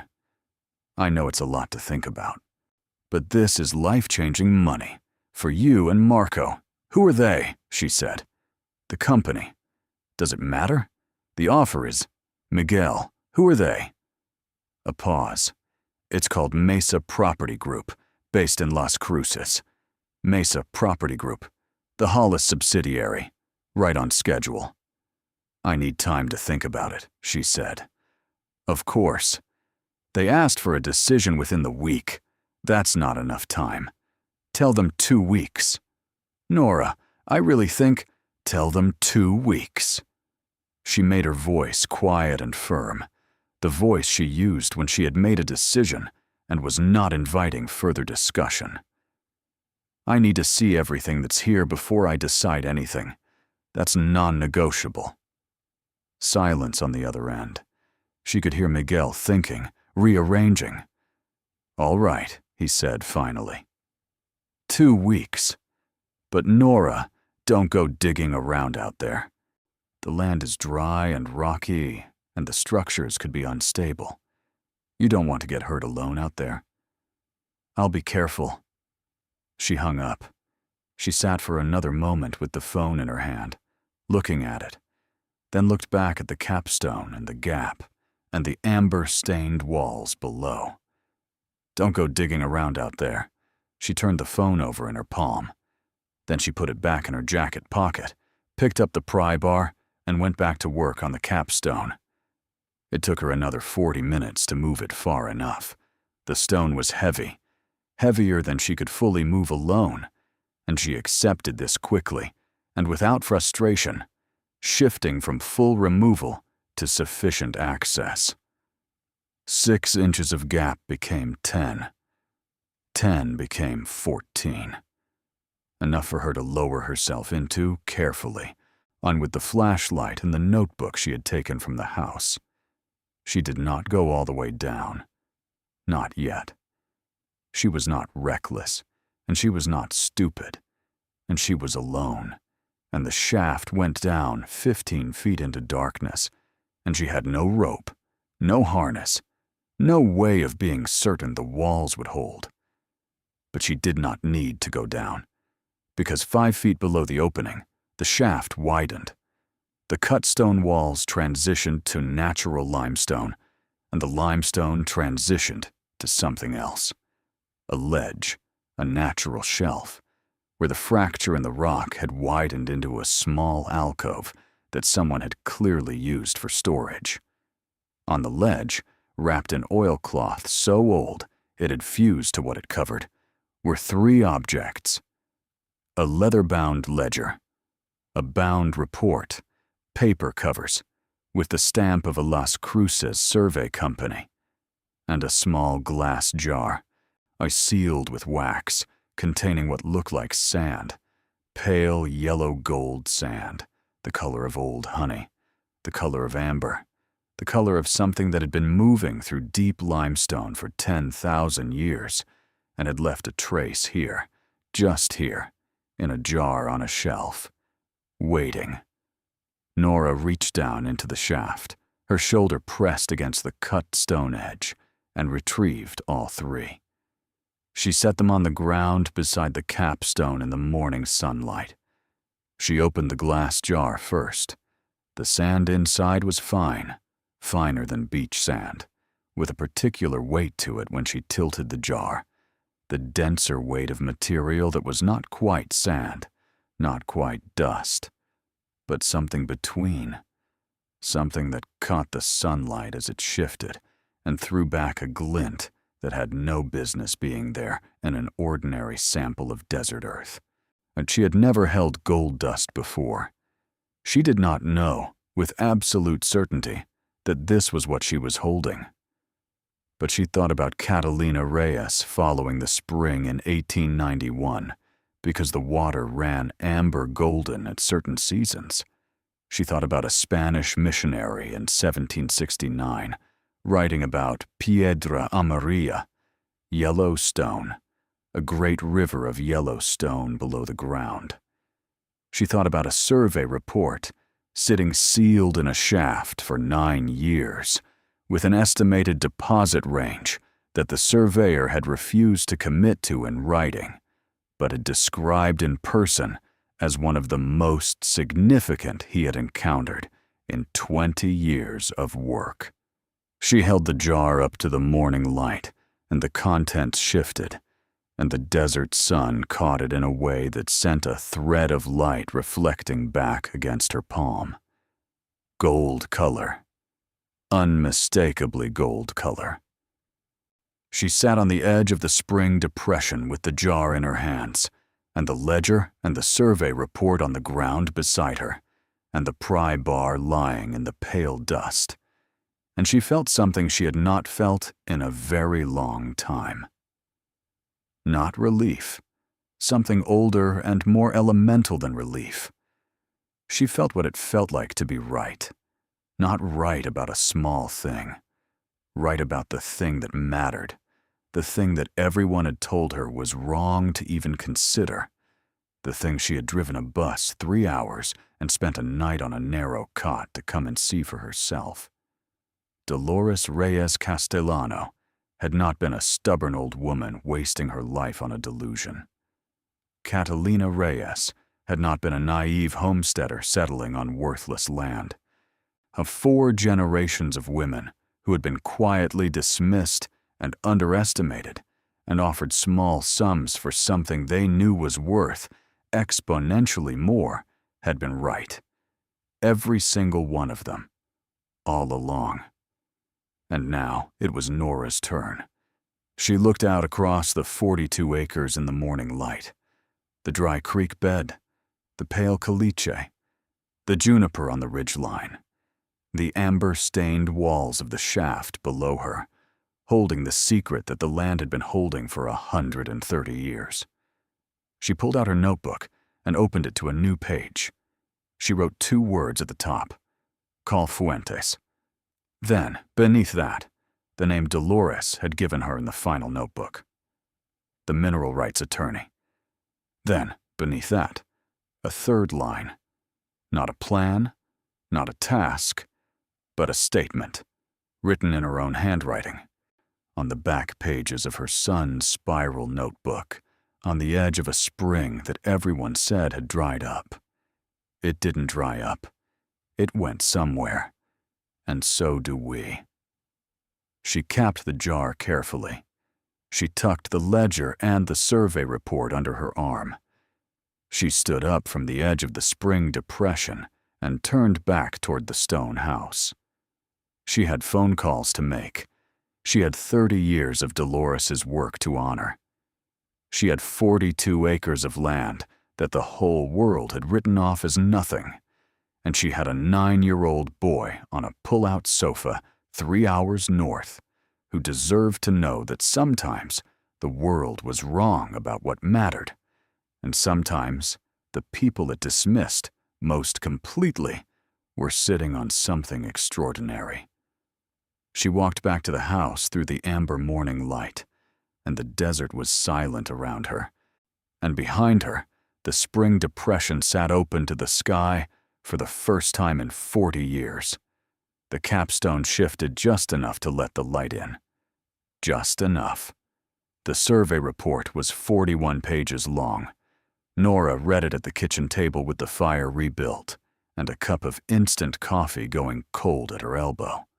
The glass jar sitting in front of her where she could see it, because she needed the reminder that what she was reading was not theoretical.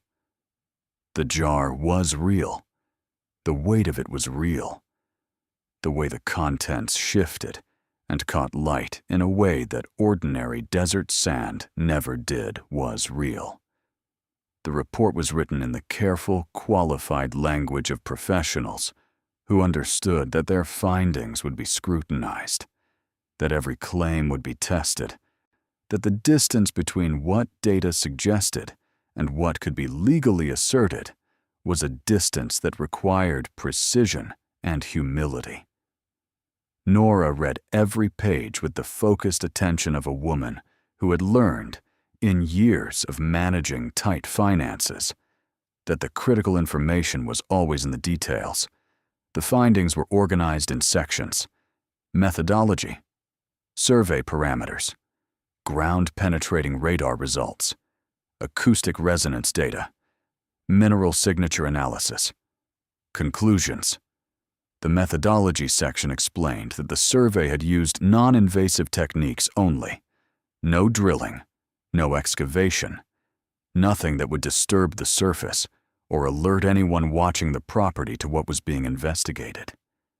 The survey company had posed for the 3 days they spent on the property in the autumn of 2015 as a routine geological assessment team conducting standard land evaluation.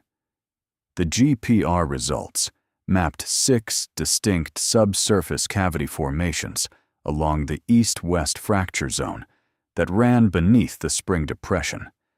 The cavities ranged from small, the size of a large room, to the main formation, the one Dolores had referenced in her notebook, the one sitting at 22 meters depth, directly beneath the center of the spring. The acoustic resonance data gave the main cavity dimensions, with a confidence interval that the report was careful to note was limited by the non-invasive nature of the assessment, approximately 18 meters by 9 meters by 6 meters. High uncertainty, the report acknowledged. Actual dimensions could vary significantly in either direction. But then the mineral signature analysis. Nora read this section 3 times. The analysis had been conducted using a technique that detected the electromagnetic signature of mineral concentrations in subsurface formations. A technique, the report explained, that was particularly sensitive to metallic mineral deposits, including auriferous material. The results for the main cavity and its immediate surrounding fracture zone had returned what the report described, with the measured language of scientific caution, as anomalous readings consistent with significant auriferous mineral concentration. Anomalous, that was the word they used. Not extraordinary, not unprecedented, not the superlatives that a less careful document might have reached for. Anomalous. But in the conclusion section, the final paragraph, the surveyor's professional restraint had given way, just slightly, onto something that felt more human. The mineral signature data for the primary subsurface formation on the subject property represents the highest auriferous concentration. Reading this survey team has recorded in 19 years of subsurface assessment work in the southwestern United States. We want to be explicit that non-invasive survey techniques cannot provide definitive characterization of deposit composition, volume, or accessible grade. Physical verification via core drilling and direct assay would be required to confirm the nature and extent of the deposit. However, the data profile of the primary formation is consistent with what geological literature describes as a placer concentration event of significant historical duration, a process in which gold-bearing hydrothermal fluids and moving along fracture systems over extended geological time deposit auriferous material in solution cavities and voids in the host limestone. Based on the cavity dimensions, the mineral signature intensity, and the known geological history of the fracture system, our indicative estimate for the deposit, pending physical verification, falls in a range that we are not comfortable committing to paper without that verification, but which we have communicated to the property owner verbally. And then, in handwriting in the margin, Dolores's handwriting, added after she received the report. He told me. He sat in this kitchen and drank my coffee, and he told me what he wouldn't write down. He said, "Mrs. Reyes, if the physical assay confirms what the data suggests, you are sitting on a deposit of between $40 and $90 million. And he said, possibly more. He said, I have never seen anything like it. Nora set the report down very carefully, as if it were something that might shatter. $40 to $90 million, possibly more. Beneath 42 acres of land that everyone called worthless. Beneath a spring that everyone said had dried up. Beneath a stone house where an old woman had lived alone for 30 years, declining purchase offers and keeping notebooks and waiting for someone who would understand what she had been protecting. Outside, the desert was fully awake now, the sun climbing over the eastern mountains, the shadows shortening. A roadrunner crossed the yard in front of the house with the purposeful unhurry of a bird that had nowhere particular to be, but intended to arrive there with dignity. Nora looked at the jar of gold dust on the table. She looked at the ledger, which she had not yet opened. She looked at the report and the 41 pages of careful scientific language that pointed, with all the restraint professional training could impose, at something extraordinary sitting 22 meters below the desert floor. She picked up her phone and called Fuentes. He answered on the second ring, which told her he had been expecting the call. You read the notebooks, he said. All of them. Last night. And you found the third place. This morning. A pause, weighted with what might have been relief. She said you would. She said you were the kind of person who didn't wait. His voice had the particular warmth of a man delivering news he had been holding for someone else for a long time. She was right. I need the mineral rights attorney, on the one she mentioned. Her name is Patricia Soriano. She's based in Santa Fe. She's been briefed. Dolores made sure of that. She's been waiting for your call since October. Nora wrote the number down.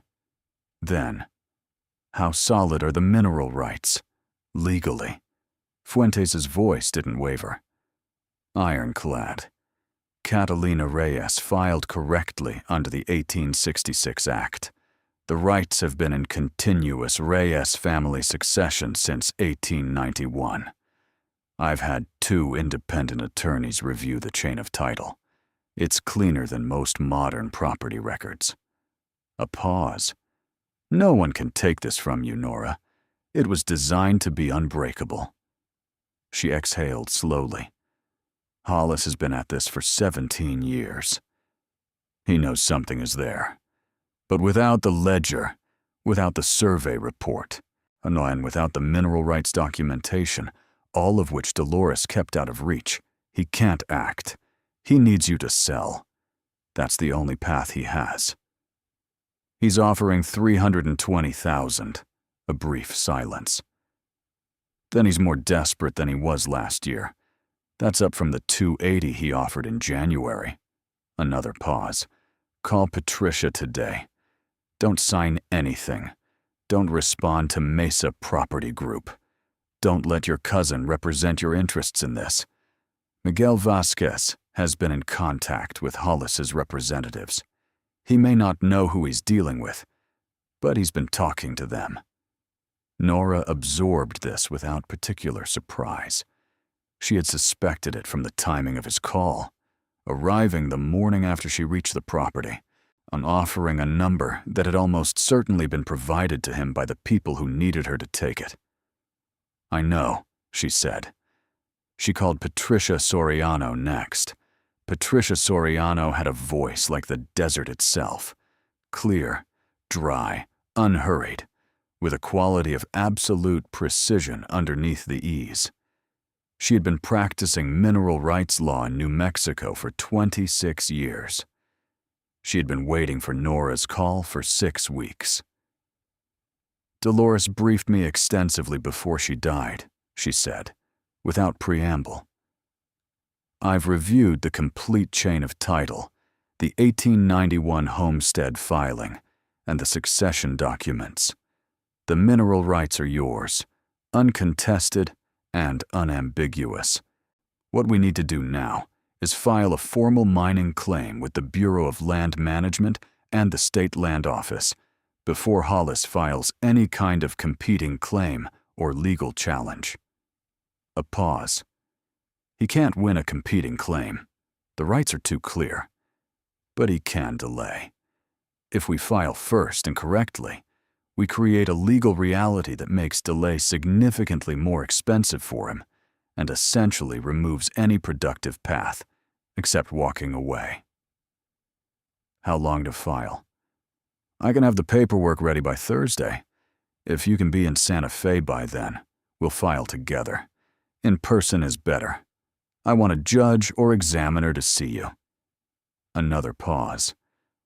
I want them to see the person this was left to. Not a corporation. Not a development company. A person. Nora thought about the bus schedule. They thought about Marco and Senora Pacheco and the shift she owed back at the bakery next week.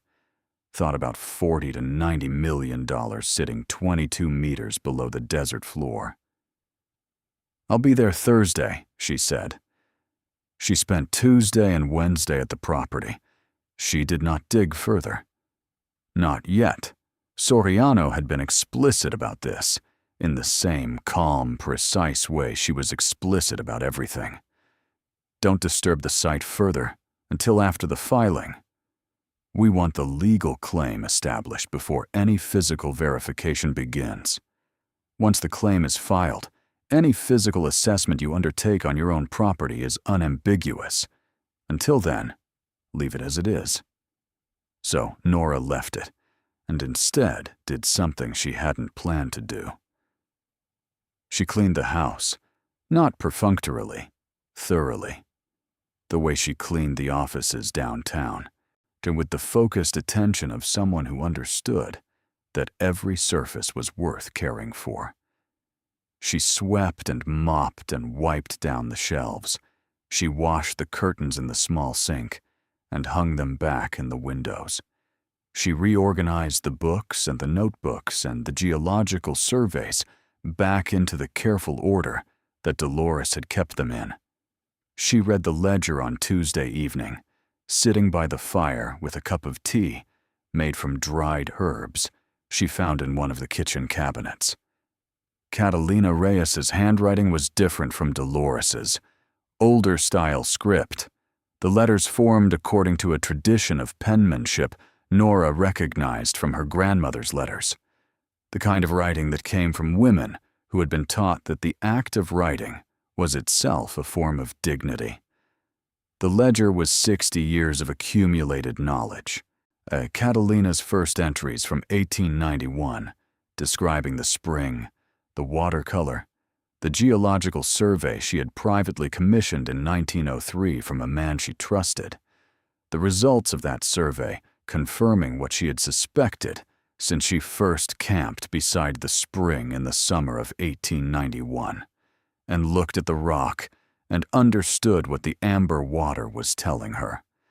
Then entries from her daughter, then her granddaughter, then Dolores, each woman adding what she had learned, refining the understanding, building the record. The ledger was the spine of everything. The survey report was the modern confirmation. The mineral rights documentation was the legal protection. All three together were what Dolores had been keeping safe for the last 30 years, not because she intended to keep it secret forever, but because she intended to keep it safe until the right person could use it correctly. The right person was sitting in the stone house reading it by firelight. On Wednesday morning, Nora called Marco. She hadn't told him anything specific, only that she was still at the property, that she needed a few more days, that Senora Pacheco would keep feeding him. He had accepted this with his characteristic patience. But she had been thinking about him constantly, with a particular urgency she hadn't felt before, because everything she was reading and thinking and planning kept running through the same final question. What does this mean for him? Hey, Mom. His voice was just waking up, slightly rough, younger sounding than he was in person. She loved him most like this, in these unguarded morning moments. Hey, baby, did you eat? Senora Pacheco made eggs. Good. She was quiet for a second. Outside, the morning light was doing its slow amber thing across the desert again, and she was beginning to feel that this light was particular to this place, that it was the light of something being held, being kept, waiting. Mom, his voice was careful. Did you find something? She laughed, a real laugh, the surprised kind that comes when a 9-year-old sees straight through you from 3 hours away. What makes you ask that? You sound different. She looked at the jar of gold dust on the table. She thought about $40 to $90 million.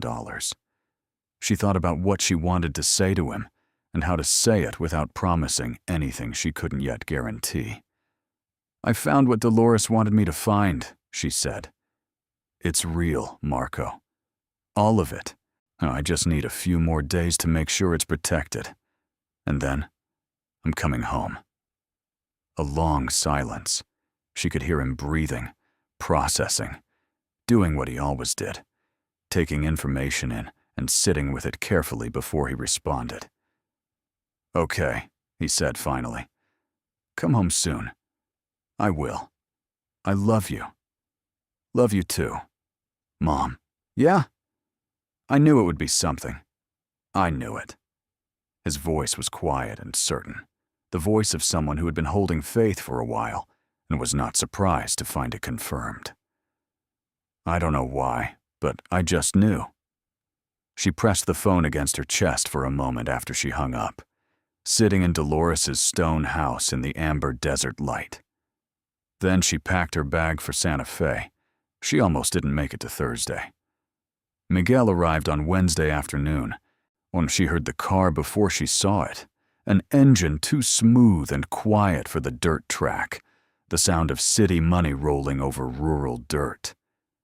A silver Audi stopped in front of the house, and Miguel got out wearing a sport coat that was wrong for the desert temperature, and the expression of a man who had decided that this situation had gotten out of hand and required his personal intervention. He was not alone. The man who got out of the passenger side was mid-50s, in a gray suit with the fit of something expensive, and he carried himself with the particular controlled ease of a person who spent most of his professional life walking into situations that other people found intimidating. He looked around the property with a quick, assessing scan that Nora recognized immediately, not the look of someone seeing a place for the first time, but the look of someone confirming what they already knew. She had read enough of Dolores's notebooks to recognize that look. She met them on the porch before they reached the front door.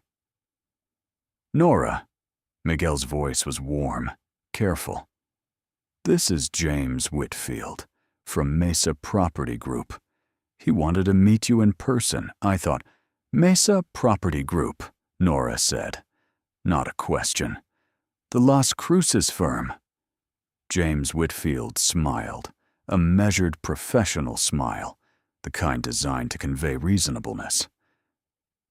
"Miss Vasquez, I appreciate you meeting with us. I know the decision to sell can be difficult when there's family history involved.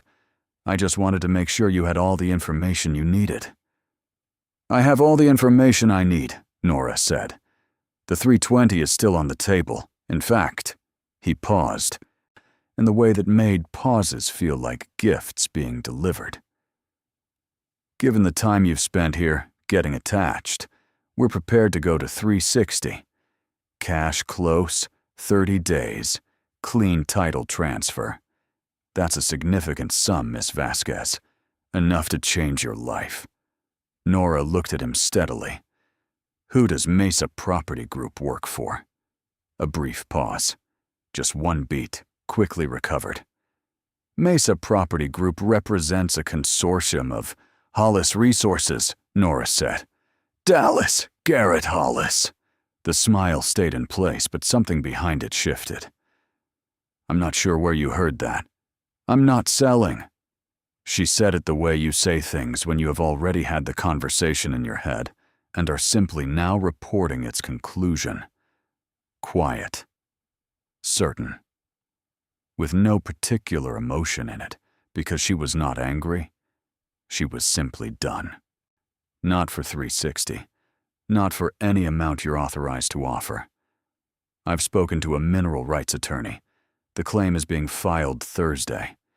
If Hollis wants to pursue this through proper legal channels, he's welcome to try. I'd recommend he speak to his legal team first about what 130 years of documented mineral rights succession looks like in court. Whitfield's smile dropped. Not dramatically. This wasn't a man who lost his composure in dramatic ways. It simply departed, quietly, leaving behind an expression that was more honest and considerably less warm. "Miss Vasquez," he said, and his voice had changed, the professional ease replaced by something flatter. "I want to make sure you understand the resources that my client—" "I understand his resources." She met his gaze without blinking. "No, I also understand that without my signature, they're useless to him. He has been trying to get this land for 17 years. His desperation is documented in writing by the woman who left it to me." She was keeping track. She paused. He should have offered more 17 years ago. It's too late now. Whitfield looked at her for a long moment, the look of a man recalibrating, revising his assessment of what he was dealing with. Then he looked at Miguel. Miguel was staring at his cousin with an expression Nora had never seen on his face before. Something between surprise and discomfort. The expression of a man who had believed he was doing someone a favor and was now understanding that the favor wasn't wanted and never had been. "Tell your client," Nora said, looking at Whitfield, "that the property is no longer available and will not be available at any price. Tell him that the mining claim will be filed Thursday and that I have legal representation experienced in exactly this kind of dispute." She stepped back toward the door. "Safe drive back to Las Cruces." She went inside. She heard them standing on the porch for a moment, the brief, low exchange of men who had not expected this outcome adjusting to the reality of it. Then footsteps, the car doors, the Audi's engine starting. She waited until she could no longer hear it. Then she sat down at the table and pressed her palms flat against the wood and breathed. Her hands were not trembling. She noticed this with a particular satisfaction. She had been afraid they would tremble. They didn't. Santa Fe in early November was cold and golden, so the aspens on the hillside stripped of leaves, the adobe buildings catching the low autumn light in a way that made everything look ancient and deliberate. Patricia Soriano's office was on a quiet street, 2 blocks from the plaza, a modest, serious space lined with law books and land survey maps. Soriano herself was 63 years old, with gray streaked hair cut practically short and the particular stillness of a person who had spent decades in rooms where things that mattered were decided. She shook Nora's hand and looked at her for a moment with the direct, assessing gaze of someone making a rapid but thorough evaluation. Then she said, "Dolores was right about you," and gestured to a chair. They spent 3 hours in that office. Soriano walked her through every document: the 1891 homestead filing, the chain of succession, and the mineral rights provisions, the survey report and its implications, the legal strategy for the mining claim, and how it positioned Nora relative to any counter-challenge Hollis might attempt. She explained what physical verification would require: core drilling, professional assay, likely months of work, and what it would cost, and how those costs could be financed against the eventual value of what was being verified. "Once the claim is filed," Soriano said, "you're protected. The burden shifts. Anyone who wants to challenge the claim has to prove a superior right, and they can't, because there isn't one. What they can do is make noise. Legal filings, delays, attempts to question the succession documentation. This will be expensive for them and annoying for you, but they cannot win. How long before physical verification can begin? After the filing, assuming no immediate injunction, which I don't expect, you can begin drilling within 60 days, 90 to be conservative." She paused. "I know that feels slow." "It's fine." Nora looked at her hands on the table. "I've been waiting my whole life. I can wait 90 days. They filed at 2:15 that afternoon. Nora stood in the BLM office in Santa Fe with Patricia Soriano beside her and watched a clerk receive the documents and stamp them with the official seal of the Bureau of Land Management, and felt the particular solid reality of something that had existed in the realm of possibility, snapping cleanly into the realm of fact. Filed, documented, dated, legal. Whatever came next, the claim was hers. What came next was exactly what Soriano had predicted. Within a week, Hollis Resources filed a competing claim, or attempted to, under a new shell company, through a legal argument that Soriano described on the phone as creative, but not credible. She filed a response the same day. The BLM examiner who reviewed both filings was, according to Soriano, skeptical of the competing claim from the first review. Within 2 weeks, Hollis's legal team contacted Soriano directly. The conversation, as Soriano related to Nora, had the quality of a negotiation that one party had entered under the mistaken impression they still had leverage. They offered to buy the mineral rights separately, leaving Nora the surface land. First offer, $500,000. Soriano declined on Nora's behalf. Second offer, 3 days later, $1.2 million, but declined. Third offer, 1 week after that, $2.5 million. They're scared, Soriano told her. The BLM examiner has been reviewing the 1891 filing in detail. The more he looks, the more clearly Catalina's claim reads. They know they're going to lose the legal challenge. Now they're trying to buy what they can't take. What do you recommend? I recommend you wait for the physical verification. Once you have core samples assayed and confirmed, you'll know exactly what you have. Selling mineral rights before verification means selling with uncertainty. After verification, you negotiate from a position of confirmed value. A pause. You've waited this long. Nora had nodded. 3 hours south in Albuquerque, seen sitting at the kitchen table with Marco's homework spread out in front of him, and the jar of gold dust on the shelf above the sink, where she could see it while she cooked. She had brought the jar home. She had not told Marco what it was. He had looked at it once, carefully, and then looked at her, and then looked back at it. Is that from the land? He had asked.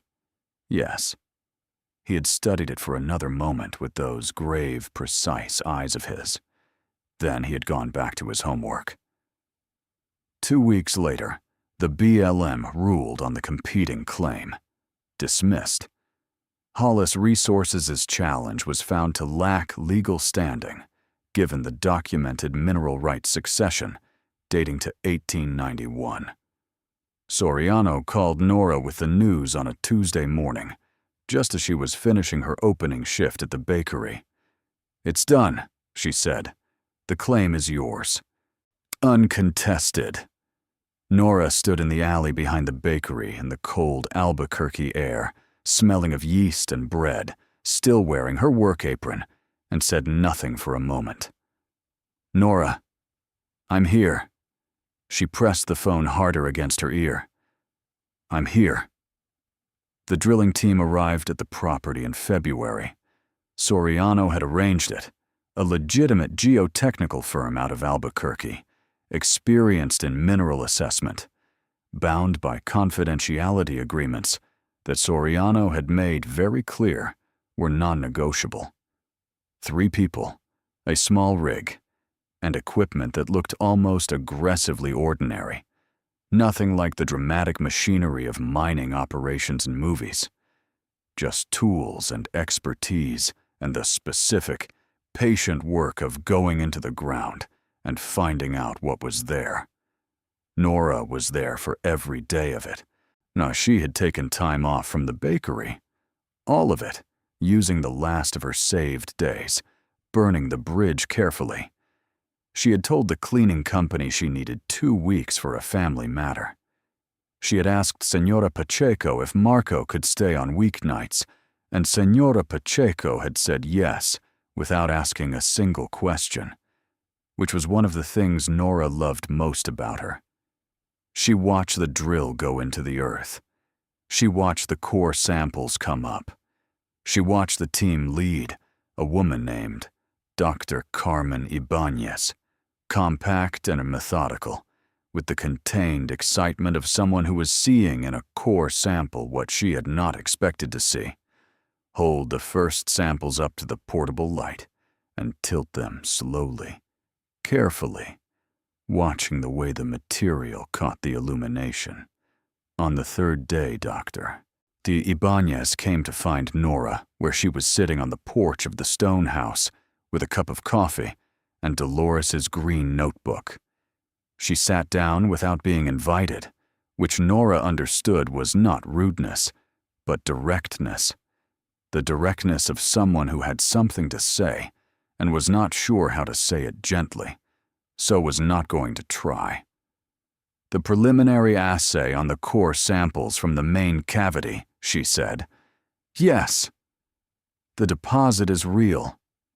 Dr. Ibanez held Nora's gaze with the particular steadiness of a person delivering news they know will change the person they're delivering it to. We've confirmed auriferous material in the primary fracture zone, and in 3 of the 6 identified cavities. The concentration in the main cavity is...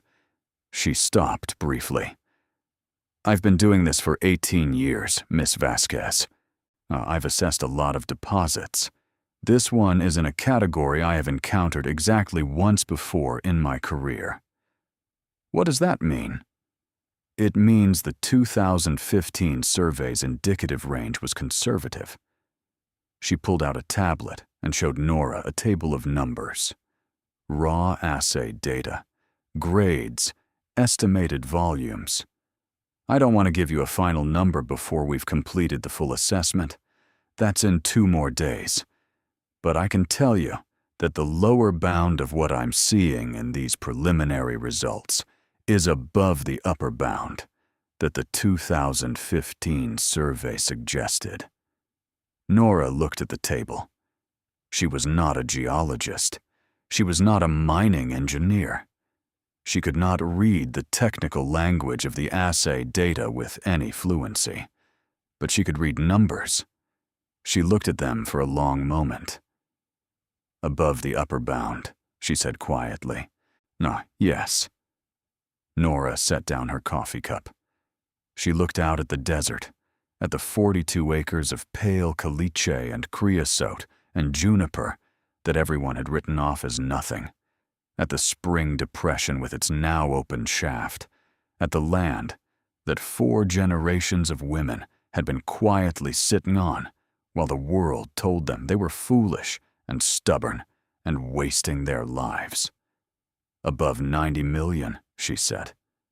Dr. Ibanez was quiet for a moment. Preliminary, not final. The complete assessment will take another 3 weeks. But yes, above the upper bound means above 90 million, almost certainly. Possibly significantly above. The final assessment came in at $112 million. 112 million. It contained in a series of underground cavities in the limestone fracture zone of a 42-acre property in Sandoval County, New Mexico, that the county assessor's office had been valuing at $12,000 for land taxation purposes because it was dry and rocky, and the spring had, apparently, dried up in 1983.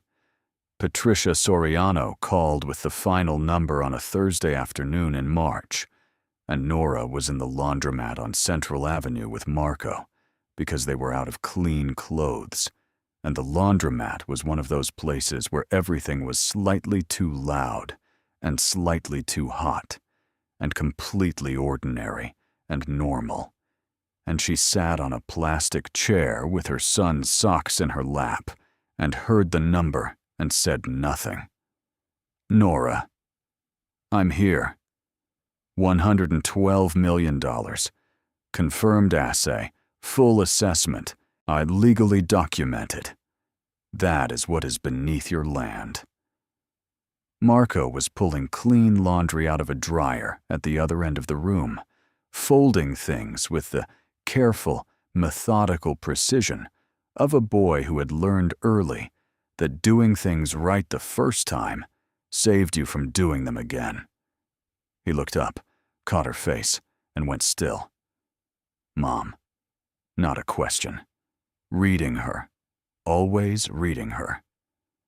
"Come here, baby." He came, carrying an armful of warm laundry, and sat beside her on the plastic chair, and she put her arm around him and held him against her side the way she had held him on the bus in the dark, and in the first-floor apartment, and on the pull-out sofa through all the nights when the math didn't work and the world didn't care. "Is it big?" he asked. He already knew. He was asking for the words.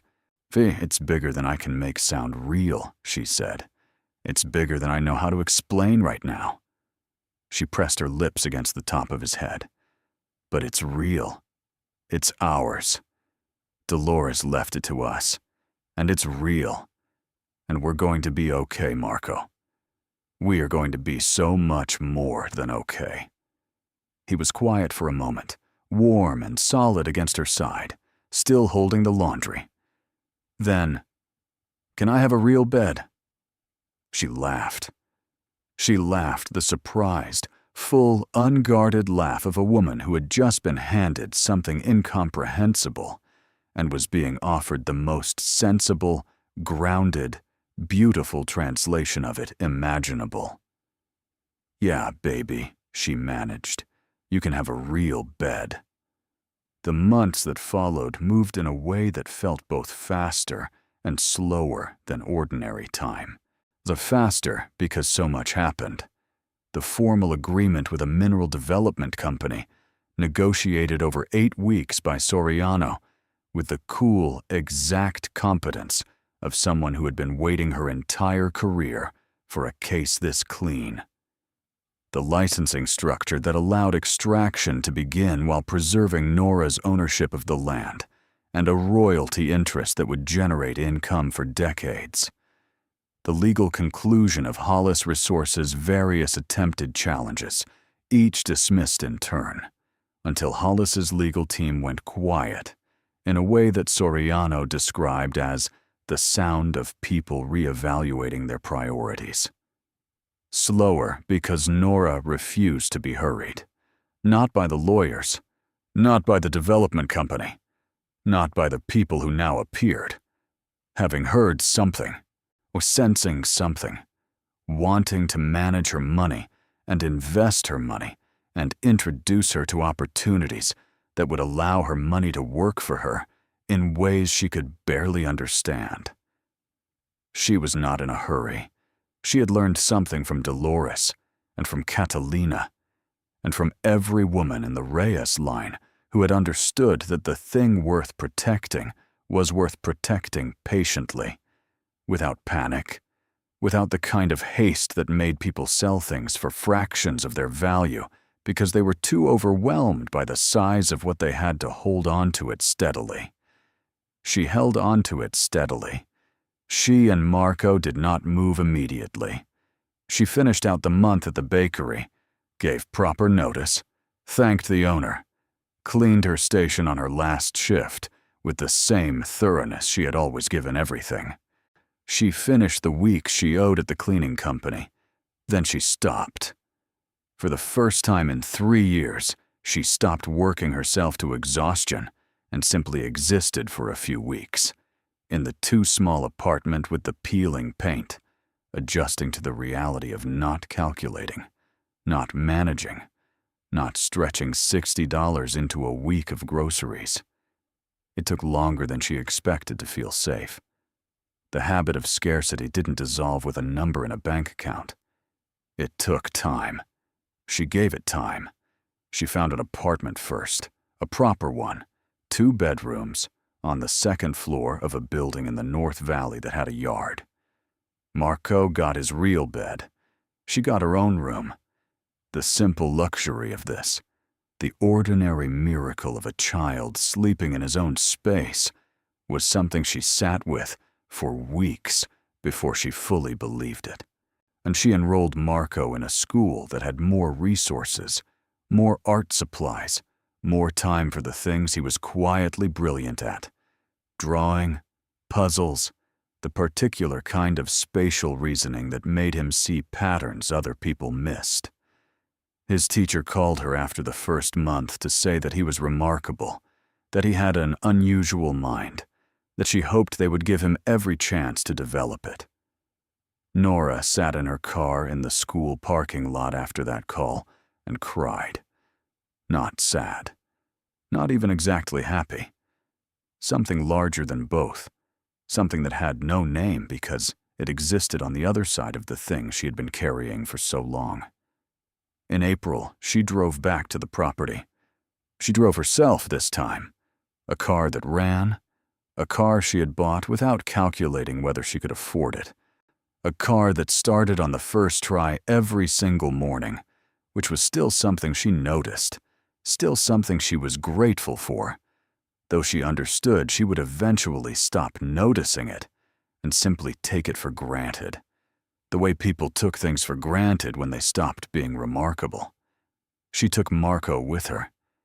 He sat in the passenger seat for the 3-hour drive, watching the landscape open up around them as they moved south and east, the Sandia Mountains giving way to the high desert, the air changing quality as the city fell behind, and the land took over. "Is it far?" he asked, somewhere around the turnoff for Tijeras. 3 hours total. We're about halfway. He looked out the window for a while. Did she know what it was worth? Dolores? She knew it was significant. She didn't know the exact number. Nobody did until we drilled.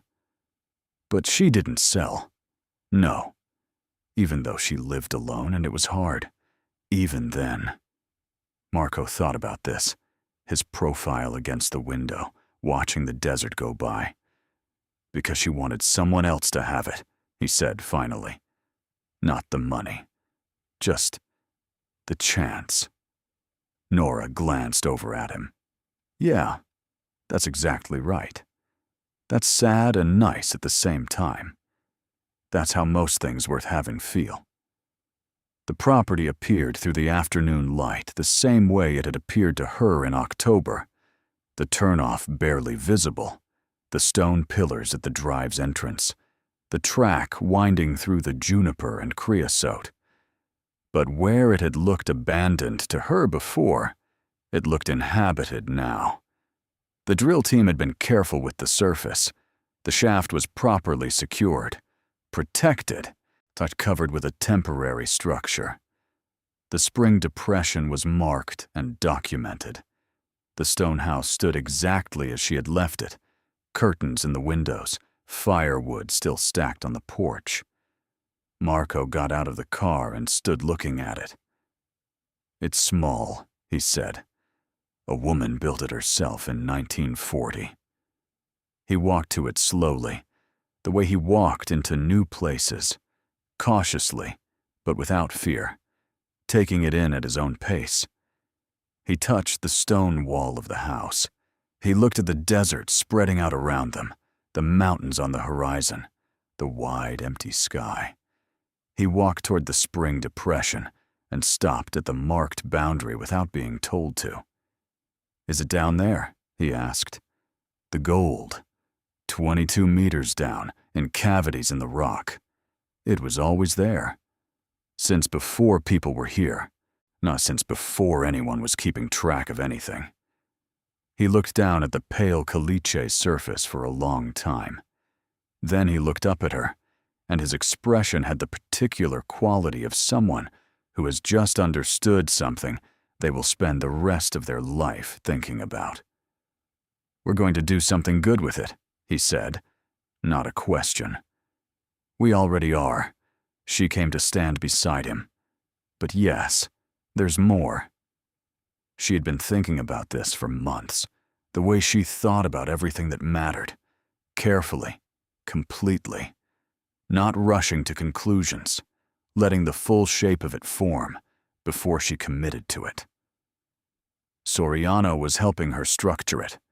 An Albuquerque attorney specializing in non-profit law was helping her build it. The Reyes Foundation. Named for Catalina, And for the woman who had followed a spring across the desert in 1891 and understood what she had found, and had spent everything she had to establish the legal right to it, and had passed the knowledge and the land and the responsibility down through 4 generations until it reached the hands it was meant for. The Foundation's purpose was straightforward: to fund scientific education and geological research scholarships for students from communities in the southwestern United States, communities like the ones Catalina and her descendants had come from, communities where bright people were told consistently and confidently that the thing they were chasing was not worth chasing, that the land was dry and rocky, and the spring had dried up and there was nothing there.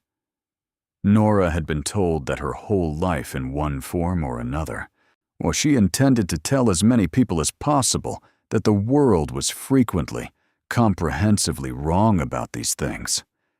She also kept the stone house. She did not sell it, did not develop it, did not turn it into something it wasn't.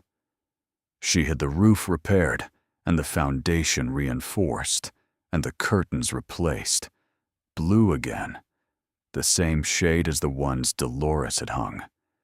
She kept the bookshelves and the notebooks and the ledger, which was now in the care of the New Mexico History Museum under a preservation agreement that allowed Nora to have it back whenever she wanted it.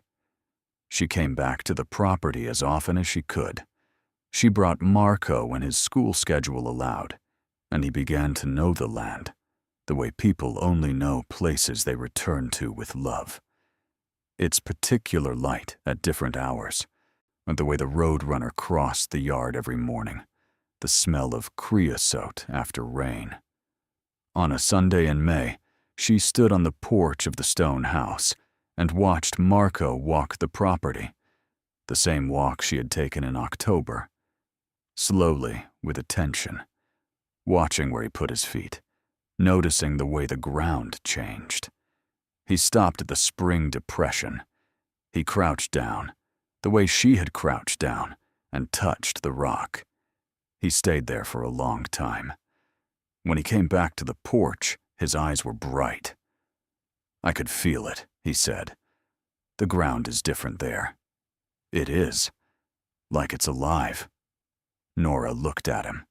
Her son, her 9-year-old son, who had spent 3 years on a pull-out sofa being careful not to want too much, who was now standing in the desert light with muddy knees and bright eyes, who had a real bed and a school that saw what he was made of, who was going to grow up knowing that the world was wrong about small people and forgotten places and dried-up springs and the people who refused to be talked out of believing in them. "Like it's alive," she agreed. She thought about Dolores, sitting in this house for 30 years. She thought about Catalina, arriving at this spring in 1891 with nothing but intelligence and stubbornness, and the knowledge passed down from women who had looked at the world carefully and refused to accept its assessments as final. She thought about the generations of women in between, keeping the ledger, keeping the secret, keeping the faith, and about all the times the world had told them they were wrong, that the land was worthless, that they were wasting their lives. "They were wrong about me," Dolores had written. "And they are wrong about the land. They were wrong about Nora, too. They had been wrong about her for 34 years. Wrong about what she was worth, what she was capable of, what she deserved. Wrong about the girl who worked 3 jobs and barely slept, and told herself every morning that persistence mattered even when the evidence was thin. Wrong about the daughter and the granddaughter and the great-great-niece of a line of women who had looked at dry land and seen through it, all the way down to the vein of gold that the patient earth had been keeping safe for longer than any of them had been alive. She was not tired anymore. Not in the way she had been tired. The bone-deep, soul-crushing tired that no sleep could fix. That was gone. In its place was something different. The tiredness of people who have work that matters, who end their days not depleted, but used well, used fully, in ways that mean something. She was 34 years old. She had 42 acres of desert land that sat over $112 million of gold. She had a son who felt the earth when he touched it. She had the notebooks of 4 generations of women who had refused to give up. She had a foundation in its early days that was already changing the lives of students who had been told the same lies she had been told. And she had something else, something harder to name, but more essential than any of it. The permanent, unshakable understanding that the things worth having required exactly what Dolores's letter had described: patience and work and the willingness to be laughed at. She had been laughed at. She was not laughing back. She had nothing to prove to the people who had laughed. Miguel had called twice after the news became impossible to keep quiet, both times with the careful, apologetic tone of a man trying to find an angle that wasn't there. Elena had sent a text that Nora had read once and not replied to. She did not hate them. She had no appetite for their discomfort. She simply had no room for them in the life she was building, and that was sufficient. The desert was golden in the late afternoon light. The mountains were blue on the horizon. Below her feet, 22 meters down, in cavities in the limestone that had been forming since before there were human beings to name them. Something patient and ancient and extraordinary waited to be brought into the world. It had waited 130 years. It could wait until it was needed. She put her arm around Marco. "Come on," she said. "Let's go inside." The stone house received them the way it always received them now, with the warmth of a place that had been lived in with love, that held in its walls the accumulated presence of women who had known what they were doing and had done it without asking for permission or recognition or the approval of people who didn't understand. Nora built a fire. Marco set the table. Outside, the desert settled into its evening silence, and the stars began to appear, one by one, in the wide New Mexico sky. She was home. Not the home she had started with, not the apartment on the 3rd floor with the peeling paint and the pull-out sofa and the math that never worked. This was a different kind of home, harder won, stranger, deeper. A home built from other people's patience and her own, from a letter in a cream-colored envelope and 7 notebooks and a jar of gold dust and the specific, irreducible truth that the world is frequently wrong about what has value, and the people willing to say so out loud are the only ones who find out what they're actually worth. The spring had not dried up. It had gone somewhere. And so, finally, permanently, irrevocably, so had she. Thank you so much for watching until the end. If you loved this story, check out the other videos on your screen now. I think you'll really enjoy them. And don't forget to subscribe if you haven't already. See you in the next story.